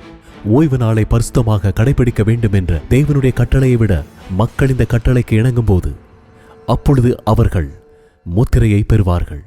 ஆனால் அத்தகைய ஞாயிறு சட்டம் நடைபெறுமா? உண்மை என்னவென்றால் அது ஏற்கனவே உள்ளது. தற்போது 28 அமெரிக்க மாநிலங்களின் அதிகாரப்பூர்வமான புத்தகங்களில் நீல சட்டம் என்று அழைக்கப்படும் சட்டங்கள் உள்ளன. worldpopulationreview.com என்ற இணையதளத்தின்படி நீல சட்டங்கள் என்பது ஞாயிற்றுக்கிழமைகளில் மத காரணங்களுக்காக, அந்நாளில் தொழுகைக்காக அல்லது ஓய்வெடுப்பதற்காக சில செயல்பாடுகளை கட்டுப்படுத்த வடிவமைக்கப்பட்ட சட்டங்கள் ஆகும். நீல சட்டங்கள் ஞாயிற்றுக்கிழமைகளில் வணிகம் அல்லது குறிப்பிட்ட பொருட்களின் விற்பனையை தடை செய்யலாம்.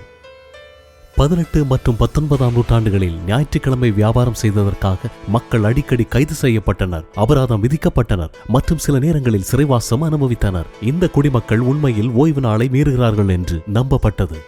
பல ஆண்டுகளாக நமது கலாச்சாரம் மதசார்பற்றதாக வளர்ந்து வருவதால் இந்த ஞாயிறு நீல சட்டங்கள் பல ரத்து செய்யப்பட்டுள்ளன. இருப்பினும் அவை இன்னும் பல்வேறு மாநிலங்களில் உள்ளன. சில நேரங்களில் ஞாயிற்றுக்கிழமை மது விற்பனை தடை செய்யப்பட்டுள்ளது. இந்த நீல சட்டங்கள் பெரும்பாலும் பாதுகாக்கப்படுகின்றன, ஏனெனில் அவை மத சார்பற்றது மற்றும் மத நன்மைகளை கொண்டுள்ளன. ஞாயிறு ஆசரிப்பு சட்டங்களில் உள்ள பிரச்சனைகள் என்ன? முதலாவதாக, வாரத்தின் 7ஆம் நாளாகிய சனிக்கிழமையே ஓய்வு நாள் என்றும் பரிசுத்தமான நாள் என்றும் அது வாரத்தின் முதல் நாளான ஞாயிறு அல்ல என்றும் வேதாகமம் போதிக்கிறது. இரண்டாவதாக, இந்த ஞாயிறு சட்டங்கள் சபை மற்றும் அரசாங்கத்தின் ஆபத்தான கலவையாகும். வரலாறு முழுவதிலும் மத காரியங்கள் அரசாங்கத்தால் சட்டமாக்கப்பட்ட போது அது பெரும்பாலும் தேவனுடைய மக்கள் இரத்தம் சிந்துவதற்கு வழிவகுத்தது. தேவனுடைய அரசாங்கம் தேர்வு செய்யும் சுதந்திரத்தை அடிப்படையாக கொண்டது.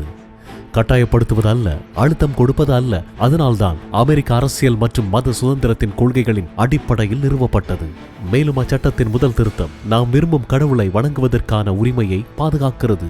இந்த ஞாயிறு ஆசரிப்பு சட்டங்கள் அமெரிக்க அரசியல் அமைப்பை மீறுவது மட்டுமல்லாமல் வேதாகம தீர்க்க தரிசனத்தின்படி வரவிருக்கும் நிகழ்வுகளின் முன்னறிவிப்பாகும். ஞாயிறு வழிபாட்டை செயல்படுத்த சபையும் அரசாங்கமும் ஒன்றிணைந்தால் அது மிருகத்திற்கு ஒரு சொருவமாக இருக்கும். அல்லது போப் மார்க்கம் என்னும் மிருகம் முன்னாட்களில் அரசியல் அதிகாரத்தையும் வன்முறையையும் தங்கள் கோட்பாடுகளை செயல்படுத்த பயன்படுத்திய விதத்தின் பிரதிபலிப்பாக இருக்கும். மிருகத்தின் முத்திரையாகிய தவறான ஆராதனை நாளை ஏற்க மறுக்கும் தேவனுடைய மக்களுக்கு எதிராக ஒரு மரண சட்டம் இயற்றப்படும். அம்மிருகத்தின் சுரூபம் பேசத்தக்கதாகவும், மிருகத்தின் சுரூபத்தை வணங்காத யாவரையும் கொலை செய்யத்தக்கதாகவும், மிருகத்தின் சுரூபத்திற்கு ஆவியை கொடுக்கும்படி அதற்கு சத்துவம் கொடுக்கப்பட்டது. இப்பொழுது நாம் பேசிக் கொண்டிருக்கும் வேளை ஞாயிற்றுக்கிழமை பரிசுத்தமாக இருக்க வேண்டும் என்று உலகம் முழுவதிலும் முக்கியத்துவம் பெற்றுக்கொண்டே வருகிறது. லவ்டாட்டோ சி நம் பொதுவான வீட்டை பற்றின அக்கறையின் காரணமாக என்பது 2015ஆம் ஆண்டில் போப் எழுதிய கலைக்களஞ்சியமாகும். இதில் நாம் பூமியை எவ்வாறு நடத்துகிறோம், அதை மேம்படுத்த நாம் என்ன செய்யலாம் என்பதை பற்றின விவாதத்தில் உலகத்தை ஈடுபடுத்துகிறார். சுவாரஸ்யமாக ஒரு வழிபாட்டு நாளை ஊக்குவிப்பதற்காக போப் இந்த கலைக்களஞ்சியத்தை பயன்படுத்துகிறார். ஆனால் அது வேதாகமத்தின் ஓய்வு நாள் அல்ல, அது வாரத்தின் முதலாம் நாளான ஞாயிற்றுக்கிழமை. ஞாயிற்றுக்கிழமை என்பது தேவனோடும் நம்மோடும் மற்றவர்களோடும் உலகத்தோடும் உள்ள நம் உறவுகளை குணப்படுத்தும் நாளாக இருக்க வேண்டும் என்று போப் கூறுகிறார். வேதாகம மாணவர்கள் வேதாகம தீர்க்க தரிசனத்தின் நிறைவேற்றத்தில் இன்னும் ஒரு படியாக இதை பார்ப்பார்கள். தட்பவெப்பநிலை மாற்றம், தார்மீக சரிவு அல்லது நிதி சரிவு போன்ற அனைத்தும் ஞாயிறு ஆசரிப்பை செயல்படுத்த ஒரு சாக்காய் பயன்படுத்தலாம். மேலும் ஒரு காலத்தில் கத்தோலிக்க திருச்சபையின் தவறான கோட்பாடுகளை கடுமையாக எதிர்த்த புரொட்டஸ்டாண்ட் சபைகளின் தலைவர்கள் இப்போது ரோமுடன் ஒன்றிணைவதற்கு தங்கள் கைகளை நீட்டுகிறார்கள். இங்கு வந்திருக்கும் பிஷப் டோனி பால்மரின் வார்த்தைகளை கவனியுங்கள். அவர் கிறிஸ்தவர்கள் என்று கூறப்படும் சுவிசேஷர்களின் ஒரு பெரிய கூட்டத்தினரிடம் பேசினார். If there is no more protest, how can there be a Protestant church? The protest is over. The protest is over. அதே நிகழ்வில் தொலைபேசியின் மூலம் ஒற்றுமைக்கான தனது விருப்பத்தை போப் வெளிப்படுத்தினார்.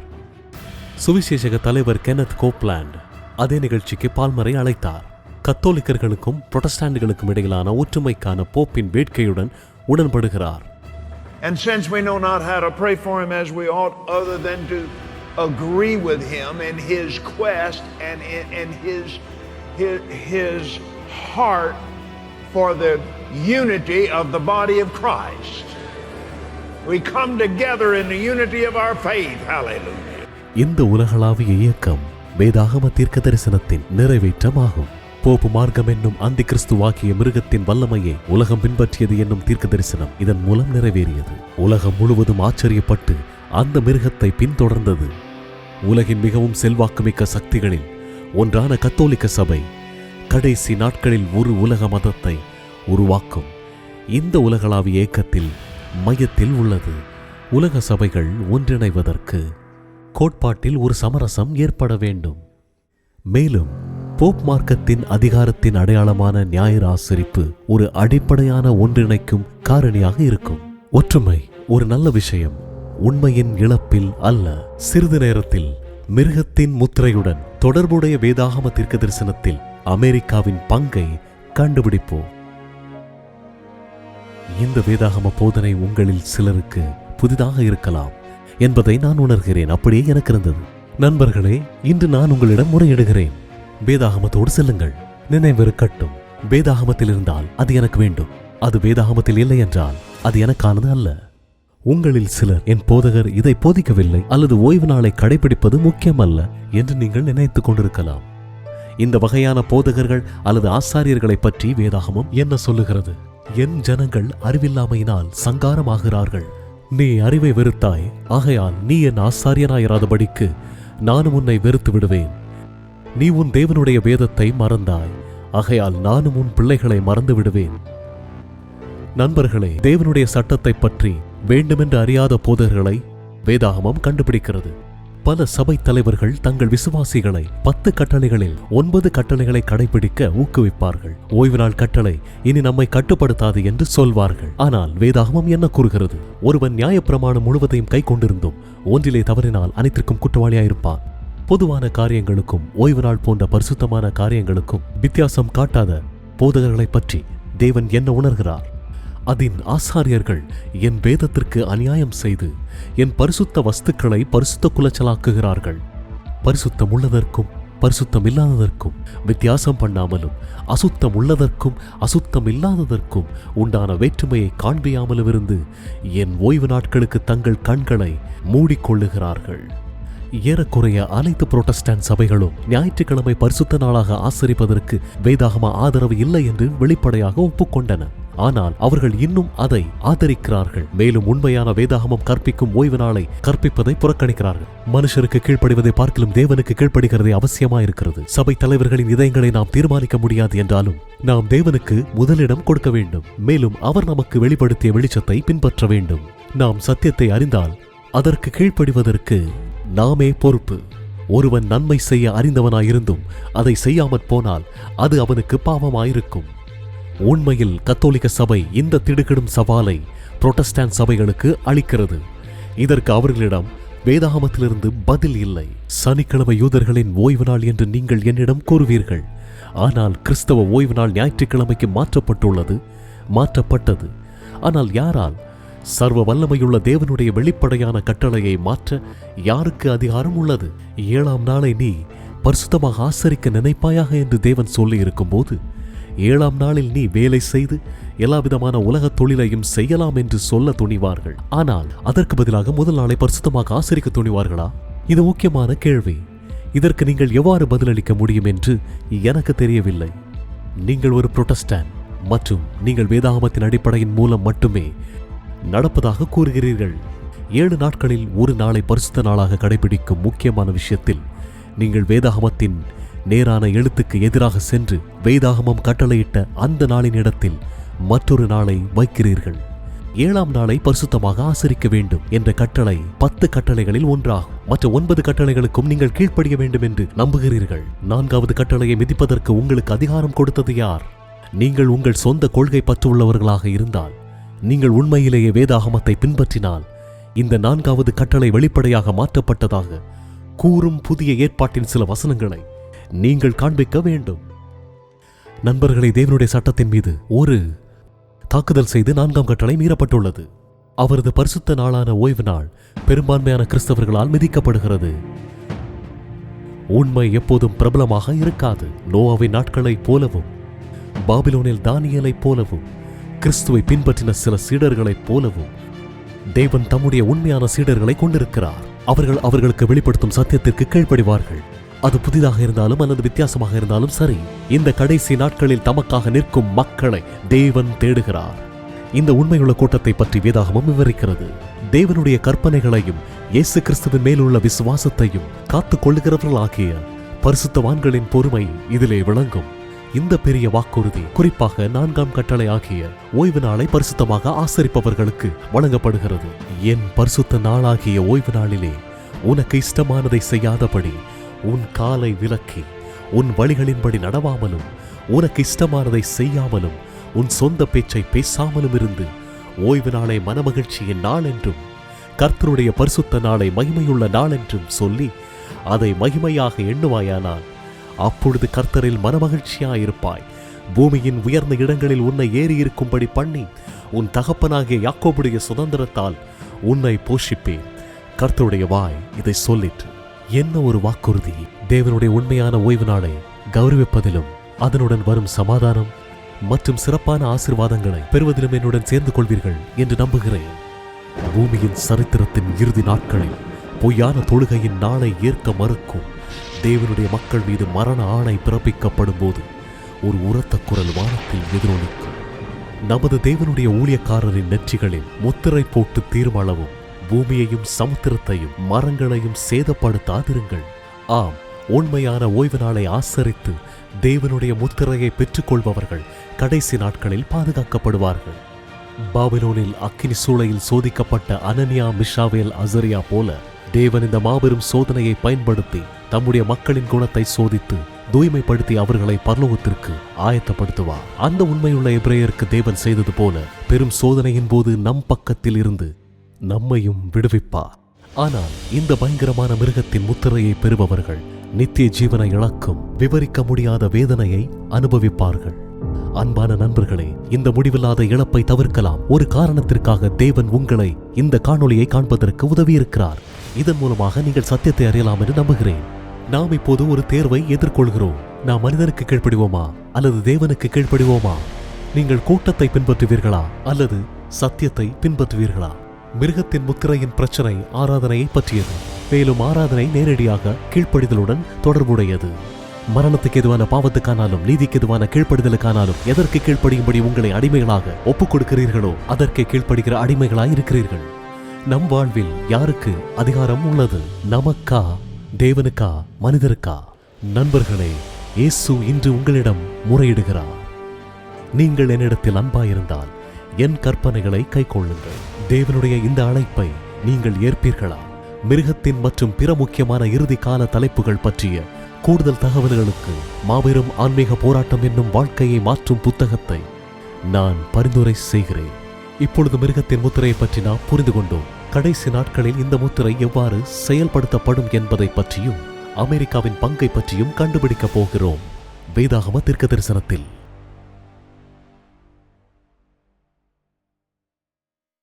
இந்த காணொளியில் வேதாகம தீர்க்கதரிசனத்தில் அமெரிக்கா எவ்வாறு தெளிவாக விவரிக்கப்பட்டுள்ளது என்பதை பற்றியும் இறுதி நாட்களில் இந்த மாபெரும் தேசம் வகிக்கும் அதிர்ச்சியூட்டும் பங்கை பற்றியும் அறிந்து கொள்வீர்கள். காத்திருங்கள். The United States of America உலகிற்கு ஒளி மற்றும் நம்பிக்கையின் கலங்கரை விளக்கமாகவும் சுதந்திரத்தின் நிலமாகவும் துணிச்சலானவர்களின் வீடாகவும் அமெரிக்கா விளங்குகிறது. உலகில் மிகவும் சக்தி வாய்ந்த மற்றும் செல்வாக்குமிக்க நாடான அமெரிக்கா இறுதி கால நிகழ்வுகளில் முக்கிய பங்கை வகிக்குமா? வேதாகம தீர்க்கதரிசனத்தில் அமெரிக்கா எவ்வாறு தெளிவாக விவரிக்கப்பட்டுள்ளது என்பதை பற்றி பார்க்க வெளிப்படுத்தல் புத்தகத்தில் நீங்கள் மூழ்கி இறுதி வரைக்கும் நீங்கள் காத்திருங்கள். இந்த பெரிய தேசத்தின் திடுக்கிடும் எதிர்காலத்தை நீங்கள் கற்றுக்கொண்டு நீங்கள் மோசம் போவதை தவிர்க்கலாம். கடைசி நாட்களில் இரண்டாவது வல்லரசாக உருவெடுக்கும் மிருகத்தை வெளிப்படுத்தல் 13ஆம் அதிகாரத்தில் பார்ப்போம். மர்மமான இரண்டாவது மிருகத்தை இப்பொழுது நாம் கருத்தில் கொள்வோம். பின்பு வேறொரு மிருகம் பூமியிலிருந்து எழும்பி வர கண்டேன். அது ஒரு ஆட்டுக்குட்டிக்கு ஒப்பாக 2 கொம்புகளை உடையதாயிருந்தது. வலு சர்ப்பத்தை போல பேசினது. இந்த மர்மமான வல்லமை யாராக இருக்க முடியும்? முதல் மிருகம் சிறைப்பிடிக்கப்பட்ட பின் இந்த மிருகம் காணப்படுகிறது என்பதை 10ஆம் வசனத்திலிருந்து நாம் அறிவோம். எனவே முதல் மிருகமாகிய போப் மார்க்கம் எப்பொழுது சிறைப்பிடிக்கப்பட்டு தன் உலகளாவிய முக்கியத்துவத்தையும் அதிகாரத்தையும் இழந்தது? வேதாகமம் சொல்லுகிறது 42 மாதம் யுத்தம் பண்ண அதற்கு அதிகாரம் கொடுக்கப்பட்டது. இந்த காலம் 1798ஆம் ஆண்டில் முடிவடையும் என்று கற்றுக்கொண்டோம். இந்த தீர்க்க தரிசனத்துக்கு ஏற்ப சரியான சமயத்தில் நெப்போலியனின் ஜெனரல் பர்தியரால் போப் சிறைப்பிடிக்கப்பட்ட போது போப் மார்க்கத்திற்கு ஒரு கொடிய காயம் ஏற்பட்டது. இந்த சமயத்தில் கத்தோலிக்க சபை தம் பெரும் வல்லமையையும் செல்வாக்கையும் இழந்ததை வரலாற்றின் ஒரு எளிய ஆய்விலிருந்து நாம் உறுதியாக நம்பலாம். அப்படியானால் எந்த நாடு கிபி 1798ஆம் ஆண்டில் உலகளாவிய அங்கீகாரத்தை பெற தொடங்கியது? வெளிப்படுத்தலின் 2வது மிருகத்தை ஒரு வெடிகுண்டு வெடிப்பது போல் வெளிப்படுவதற்கான நேரம் இது. The United States of America இந்த விளக்கத்தை தெளிவாக பூர்த்தி செய்கிறது. கிபி 1776ஆம் ஆண்டில் பிரிட்டனிலிருந்து சுதந்திரத்தை பெற்றதாக அறிவித்தது. கிபி 1787ஆம் ஆண்டில் அரசியல் அமைப்பை உருவாக்கியது. கிபி 1791ஆம் ஆண்டில் உரிமைகள் மசோதாவை சேர்த்தது. கிபி 1798ஆம் ஆண்டில் உலகளாவிய ஒரு வலிமைமிக்க உலக வல்லமையாக அங்கீகரிக்கப்பட்டது. ஆனால் இந்த தேசம் பூமியிலிருந்து எழும்பும் என்று வேதாகமம் சொல்வதன் அர்த்தம் என்ன? சுவாரஸ்யமாக முதல் மிருகம் சமுத்திரத்திலிருந்து எழும்புகிறது. வேதாகம தீர்க்க தரிசனத்தில் சமுத்திரம் எதை குறிக்கிறது? அந்த வேசி உட்கார்ந்திருக்கிற தண்ணீர்களை கண்டாயே அவைகள் ஜனங்களும் கூட்டங்களும் ஜாதிகளும் பாஷைக்காரருமாம். வேதாகம தீர்க்க தரிசனத்தின்படி பின்னணியில் குறிப்பிடப்படும் போது சமுத்திரம் அல்லது தண்ணீர் மக்கள் தொகை கொண்ட பகுதியை குறிக்கிறது. நிச்சயமாக போப் மார்க்கமாகிய முதல் மிருகம் அந்த சமயத்தில் உலக நாகரிகத்தின் முக்கிய மையமான ஐரோப்பாவின் மையத்தில் எழும்பியது. இதற்கு நேர்மாறாக 2வது மிருகமாகிய அமெரிக்கா சமுத்திரத்திலிருந்து அல்ல, பூமியிலிருந்து எழுந்தது. குறைந்த மக்கள் தொகை கொண்ட ஒரு பகுதியில் இது அமெரிக்காவின் எழுச்சியை பற்றிய சரியான விளக்கமாகும். இந்த ஆட்டுக்குட்டி போன்ற மிருகத்திற்கு 2 கொம்புகள் இருப்பதாகவும் வேதாகமம் விவரிக்கிறது. இதன் அர்த்தம் என்ன? வேதாகம தீர்க்க தரிசனத்தில் கொம்புகள் ராஜ்யங்களை அல்லது அரசாங்கங்களை குறிக்கிறது. அமெரிக்க ஐக்கிய தேசம் முதலில் தொடங்கிய போது மிகவும் தனித்துவமாக இருந்தது. அதன் அரசாங்கத்தின் 2 வெவ்வேறு அம்சங்கள் உலகம் இதுவரை கண்டிராதது: அரசியல் மற்றும் மத சுதந்திரம். அதன் காரணமாகவே இந்த 2வது மிருகம் 2 கொம்புகளை கொண்டதாக இருக்கிறது. அமெரிக்க ஐக்கிய தேசத்தில் ராஜா இல்லாத அரசாங்கமும் போப்பில்லாத சபைகளும் இருப்பதாக அறியப்பட்டது. சுதந்திரங்களின் இந்த தனித்துவமான கலவையானது அமெரிக்காவை உலகின் மிகவும் சக்தி வாய்ந்த மற்றும் செல்வாக்குமிக்க நாடாக மாற்ற அனுமதித்தது. நான் ஒரு அமெரிக்கனாக இருப்பதில் பெருமிதம் கொள்கிறேன். அரசியல் அமைப்பு மற்றும் அது வழங்கும் அழகான சுதந்திரங்களை தேவனே தலைமை தாங்கினார் என்று நம்புகிறேன். ஆனால் நண்பர்களே, நான் நேர்மையாக இருக்க வேண்டும். அமெரிக்காவை பற்றி வேதாகமம் இதை மட்டும் சொல்லவில்லை. பின்வரும் தகவல்கள் அதிர்ச்சியாகவும் அல்லது திடுக்கிடச் செய்யலாம். நினைவில் இருக்கட்டும், வேதாகமத்தில் இருந்தால் அது நமக்குரியது. அது வேதாகமத்தில் இல்லை என்றால் அது நமக்கானது அல்ல. 2வது மிருகம் அமெரிக்காவை பற்றி பின்வருவனவற்றை படிக்கிறோம். The United States of America.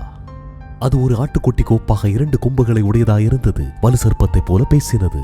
இதன் அர்த்தம் என்ன? வலு சர்ப்பத்தை போல பேசினது. அமெரிக்கா எப்படி ஒரு வலு சர்ப்பத்தை போல பேச முடியும்?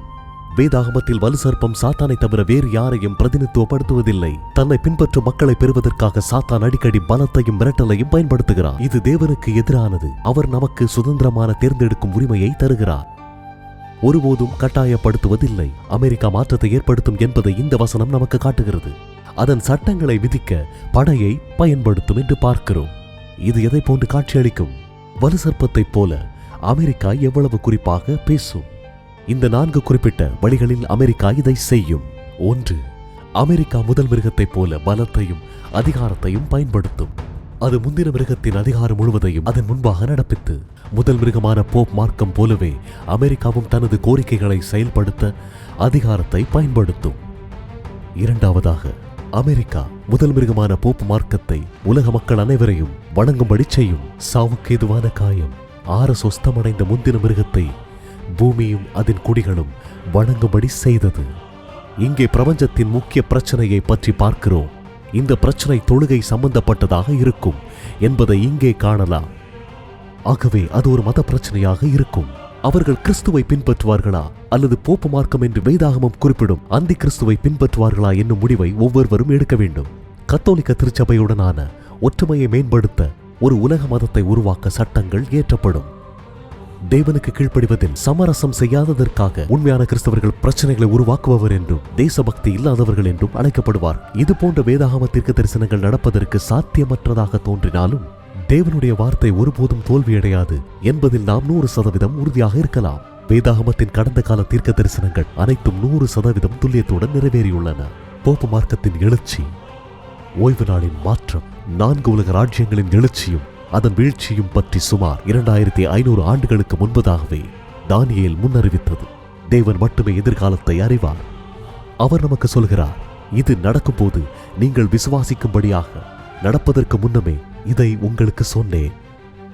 3. முதல் மிருகமான போப்பு மார்க்கத்திற்கு அமெரிக்கா ஒரு சொரூபத்தை உருவாக்கும். பட்டயத்தினாலே காயப்பட்டு பிழைத்த மிருகத்திற்கு ஒரு சொரூபம் பண்ண வேண்டும் என்று பூமியின் குடிகளுக்கு சொல்லிற்று. இந்த சொரூபத்தை அமெரிக்கா எப்படி மிருகமாக மாற்றும்? இந்த சொரூபம் என்னவாக இருக்கும் என்பதை புரிந்து கொள்ள நாம் முதல் மிருகமான கத்தோலிக்க சபையின் வரலாற்றை மறுபரிசீலனை செய்ய வேண்டும். இடைக்காலத்தில் கத்தோலிக்க சபை ஐரோப்பாவின் அரசியல் வல்லமைகளுடன் இணைந்து தனது மத சட்டங்களை செயல்படுத்த இறுதியில் அவர்களை கட்டுப்படுத்தியது. அமெரிக்காவும் இதே நடைமுறையை மீண்டும் செய்யும்.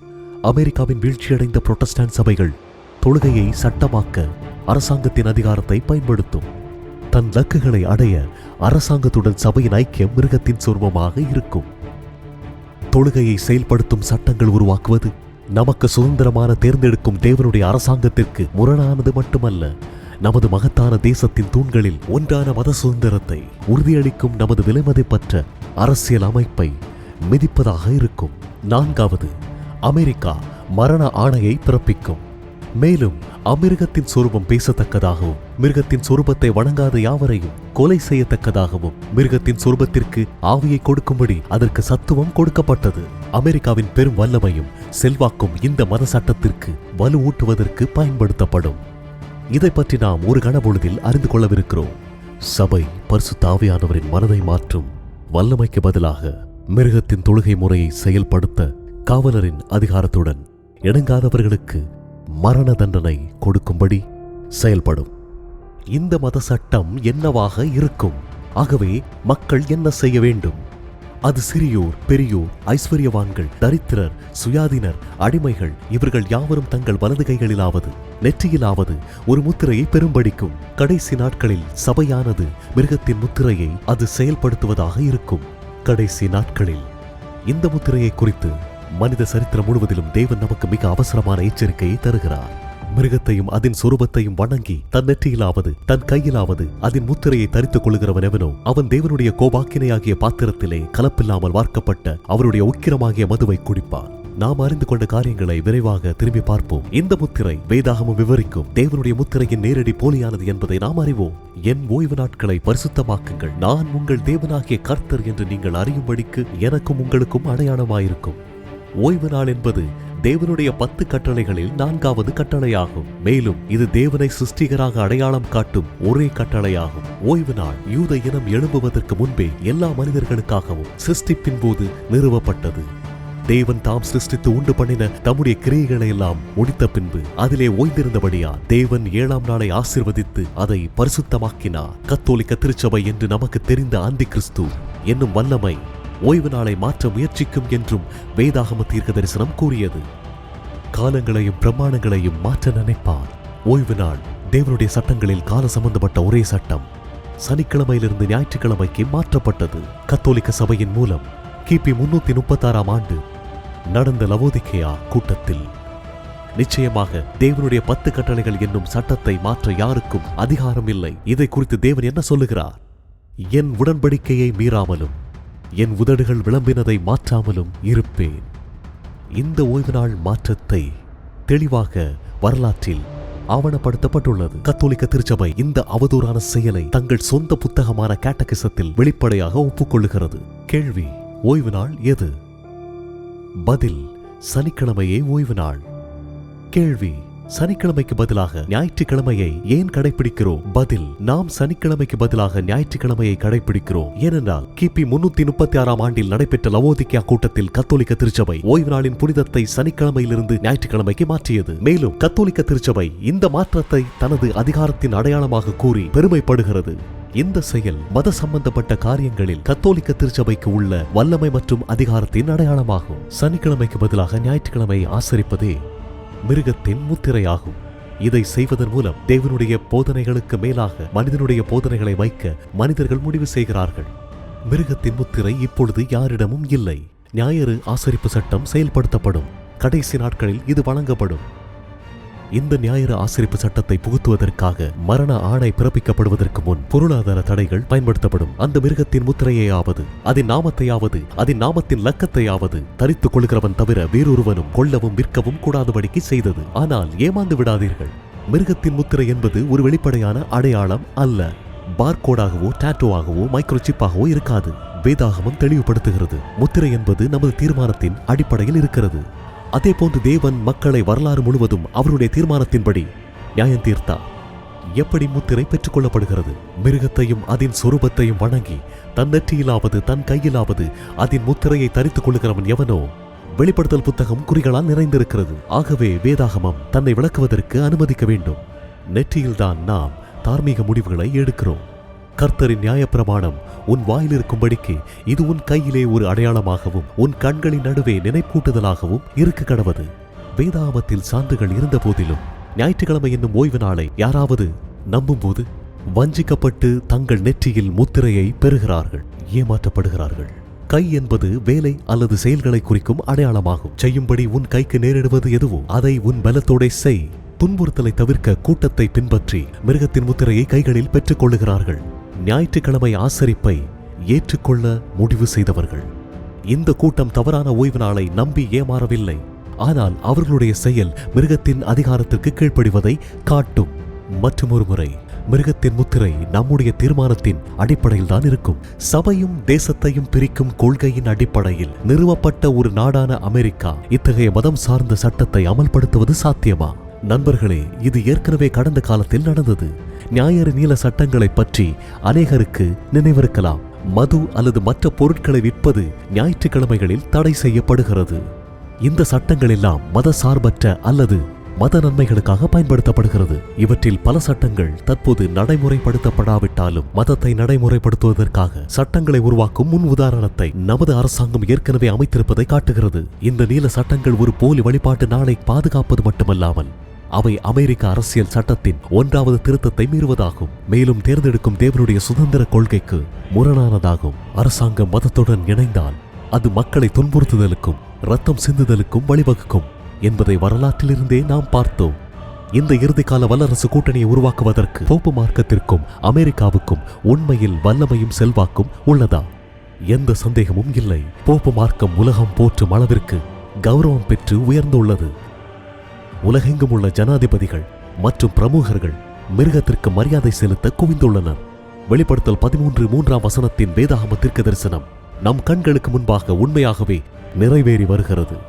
ஆனாலும் சாவுக்கேதுவான அந்த காயம் சொஸ்தமாக்கப்பட்டது. பூமியில் உள்ள யாவரும் ஆச்சரியத்தோட அந்த மிருகத்தை பின்பற்றினார்கள். மேலும் சபைகளுக்கிடையே உள்ள பிரிவுகள் பற்றி போப் எப்படி உணர்கிறார் என்பதை தெளிவுபடுத்த ஒற்றுமைக்கான தனது விருப்பத்தையும் தெரிவித்துள்ளார். சபைகளுக்கிடையே ஏற்படும் பிரிவுகள் இயற்கையானவை, தவிர்க்க முடியாதவை என்று கருதுவது ஏற்றுக்கொள்ள முடியாதது. ஏனெனில் பிரிவுகள் கிறிஸ்துவின் உடலை காயப்படுத்துகின்றன, மேலும் உலகிற்கு முன் நாம் தேவனுக்கென்று வழங்க அழைக்கப்பட்ட சாட்சியை கொடுக்கின்றன. பிரச்சனை என்னவென்றால் போப் ஒரு தவறான ஒற்றுமையை ஊக்குவிக்கிறார். இது சத்தியத்தை அடிப்படையாக கொண்டதல்ல. இந்த ஒற்றுமையின் அழைப்பிற்கு கீழ்ப்படிவதில் ஒரு சமரசம் தேவைப்படுகிறது. அமெரிக்காவை பொறுத்தவரையில் இராணுவ சட்டத்தை அமல்படுத்தும் முழு திறனுள்ள ஆதிக்கம் செலுத்தும் உலக வல்லரசு என்ற அவர்களின் நிலையை யாரும் கேள்விக்குட்படுத்த மாட்டார்கள். அதிலும் குறிப்பாக போப்பு மார்க்கம் மற்றும் வீழ்ந்த புரொட்டஸ்டன்ட் சபைகளின் செல்வாக்குடன் அவர்களுடன் ஒன்றிணைந்தால் சொல்ல வேண்டுமா? இந்த ஞாயிறு ஆசரிப்பு சட்டம் எப்படி வரும்? அது எப்படி நடைமுறைப்படுத்தப்படும்? இது நடக்கும் என்று வேதாகமும் தெளிவாக வெளிப்படுத்தினாலும் இப்படிதான் நடக்கும் என்ற குறிப்பிட்ட விவரங்களை நமக்கு வழங்கவில்லை. எவ்வாறாயினும் தொழில்நுட்பத்தின் எழுச்சியையும் நம்மை சுற்றி நடக்கும் உலக நிகழ்வுகளையும் கருத்தில் கொண்டு பல சாத்தியமான காட்சிகள் உள்ளன. ஒருவேளை உலகளாவிய தொற்று நோய், பொருளாதார வீழ்ச்சி, பயங்கரவாத தாக்குதல், அணு ஆயுத அச்சுறுத்தல்கள் அல்லது ஒட்டுமொத்த தார்மீக வீழ்ச்சியும் கூட நம் நாட்டில் ஒரு சட்டத்தை தூண்டக்கூடும். அது நம்மை தேவனிடம் திரும்ப கொண்டு சேர்க்கும். ரொக்கமில்லா சமூகம், மைக்ரோசிப் அல்லது பிற நவீன தொழில்நுட்பம் ஆகியவற்றை அரசாங்கத்தின் ஆணைக்கு இணங்காதவர்களை அடையாளம் காண எளிதாக பயன்படுத்தப்படலாம். மறுபடியும் சொல்கிறேன், இந்த சாதனங்கள் மிருகத்தின் முத்திரையாக இருக்காது. தேவனுடைய முத்திரை அல்லது மிருகத்தின் முத்திரையை பெறுவது தேவனுடைய உண்மையான ஓய்வு நாளை மதிக்க அல்லது நிராகரிப்பதற்கான நமது தீர்மானத்தின் அடிப்படையாக கொண்டது. இந்த கடைசி கால வஞ்சகத்தில் கிறிஸ்தவர்கள் எப்படி விழுவார்கள்? வேதாகமும் வெளிப்படுத்துகிறது. ஏனெனில் கள்ள கிறிஸ்துக்களும் கள்ள தீர்க்கதரிசிகளும் எழும்பி கூடுமானால் தெரிந்து கொள்ளப்பட்டவர்களையும் வஞ்சிக்கத்தக்கதாக பெரிய அடையாளங்களையும் அற்புதங்களையும் செய்வார்கள்.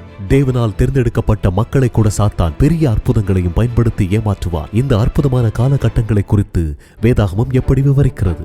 அன்றியும் அது மனுஷருக்கு முன்பாக வானத்திலிருந்து பூமியின் மேல் அக்கினியை இறக்க பண்ணத்தக்கதாக அற்புதங்களை நடப்பித்து மிருகத்தின் முன்பாக அந்த அற்புதங்களை செய்யும்படி தனக்கு கொடுக்கப்பட்ட சத்துவத்தினாலே பூமியின் குடிகளை மோசம் போக்கி இந்த அற்புதங்கள் பொய்யான மறுமலர்ச்சியை ஆதரிப்பதற்கும் போலியான தொழுகை நாளை கடைபிடிக்க உலகை அச்சுறுத்துவதற்கும் ஆதாரமாக பயன்படுத்தப்படும். மக்களை ஏமாற்ற சாத்தான் வேறு எந்த அற்புதங்களை பயன்படுத்துவார்?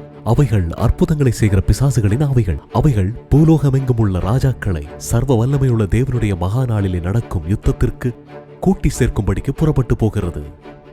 இந்த நேரத்தில் பேய் ஆவிகள் காய்ச்சல் வேகமாய் உடலை உருக்குவதைப் போல் வேலை செய்யும். சாத்தானும் அவனது வீழ்ந்த தூதர்களும் தாங்களல்லாத ஒருவராக தோன்றும் திறனை கொண்டுள்ளனர். அது ஆச்சரியமல்ல.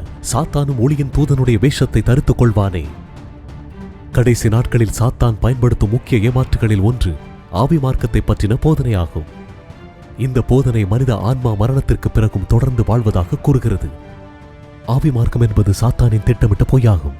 அது வேதத்தால் ஆதரிக்கப்படவில்லை. இறந்தவர்கள் உண்மையிலேயே இறந்துவிட்டார்கள் என்றும் இயேசு திரும்பி வந்து உயிர் தெழுப்பும் போது நீதியுள்ள மரித்தவர்களுக்கு நித்திய வாழ்வு வழங்கப்படும் என்றும் வேதாகமம் சொல்லுகிறது. மரணத்துக்கு பிறகும் ஆன்மா வாழ்கிறது என்று நம்புபவர்கள் பரிச்சயமான ஆவிகளின் ஏமாற்றத்திற்கு ஆளாக நேரிடும்.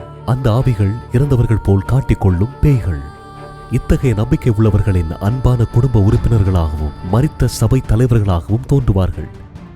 ஓய்வு நாளை பரிசுத்தமாக கடைபிடிக்க வேண்டும் என்ற தேவனுடைய கட்டளை மாற்றப்பட்டுள்ளது. அதற்கு பதிலாக ஞாயிற்றுக்கிழமையை ஆசரிப்போம் என்று தேவனிடமிருந்து செய்திகள் தங்களுக்கு கொடுக்கப்பட்டதாக அவர்கள் கூறுவார்கள். கடைசியாக தேவனுடைய மக்களை ஏமாற்றி அழிக்கும் கடைசி முயற்சியில் சாத்தான் தன்னுடைய எல்லா வித்தைகளையும் பயன்படுத்துவான். வஞ்சகத்தின் முடிசூடும் செயலில் சாத்தான் இயேசுவை போலவே தோன்றுவான் என்று வேதாகமம் எச்சரிக்கிறது. அப்பொழுது இதோ கிறிஸ்து இங்கே இருக்கிறார், இதோ அங்கே இருக்கிறார் என்று எவனாகிலும் சொன்னால் நம்பாதேயுங்கள். கள்ள கிறிஸ்துக்களும் கள்ள தீர்க்கதரிசிகளும் எழும்பி கூடுமானால் தெரிந்து கொள்ளப்பட்டவர்களையும் வஞ்சிக்கத்தக்கதாக பெரிய அடையாளங்களையும் அற்புதங்களையும் செய்வார்கள். அப்படியானால் நீங்களும் நானும் இந்த பெரிய வஞ்சகத்திலிருந்து எப்படி தப்புவது? முதலாவது, நண்பர்களே, நாம் நமது வேதாகமத்தை அறிந்து கொள்ள வேண்டும். வேதத்தையும் சாட்சியாகமத்தையும் கவனிக்க வேண்டும். இந்த வார்த்தையின்படி சொல்லாவிட்டால் அவர்களுக்கு விடிய காலத்து வெளிச்சமில்லை. நாம் எல்லாவற்றையும் வேதாகமத்தின் மூலம் சோதிக்க வேண்டும் என்பதை இந்த வசனம் வெளிப்படுத்துகிறது. அது வேதாகமத்தில் இருந்தால் அது நமக்குரியது, அது வேதாகமத்தில் இல்லை என்றால் அது நமக்குரியது அல்ல. இயேசு தம்முடைய இரண்டாம் வருகையின் போது இந்த பூமியில் தன் கால்களை பதிக்க மாட்டார். அவர் நம்மை வானத்தில் சந்திப்பார் என்பதை கடைசி நாட்களில் தேவனுடைய மக்கள் அறிவார்கள்.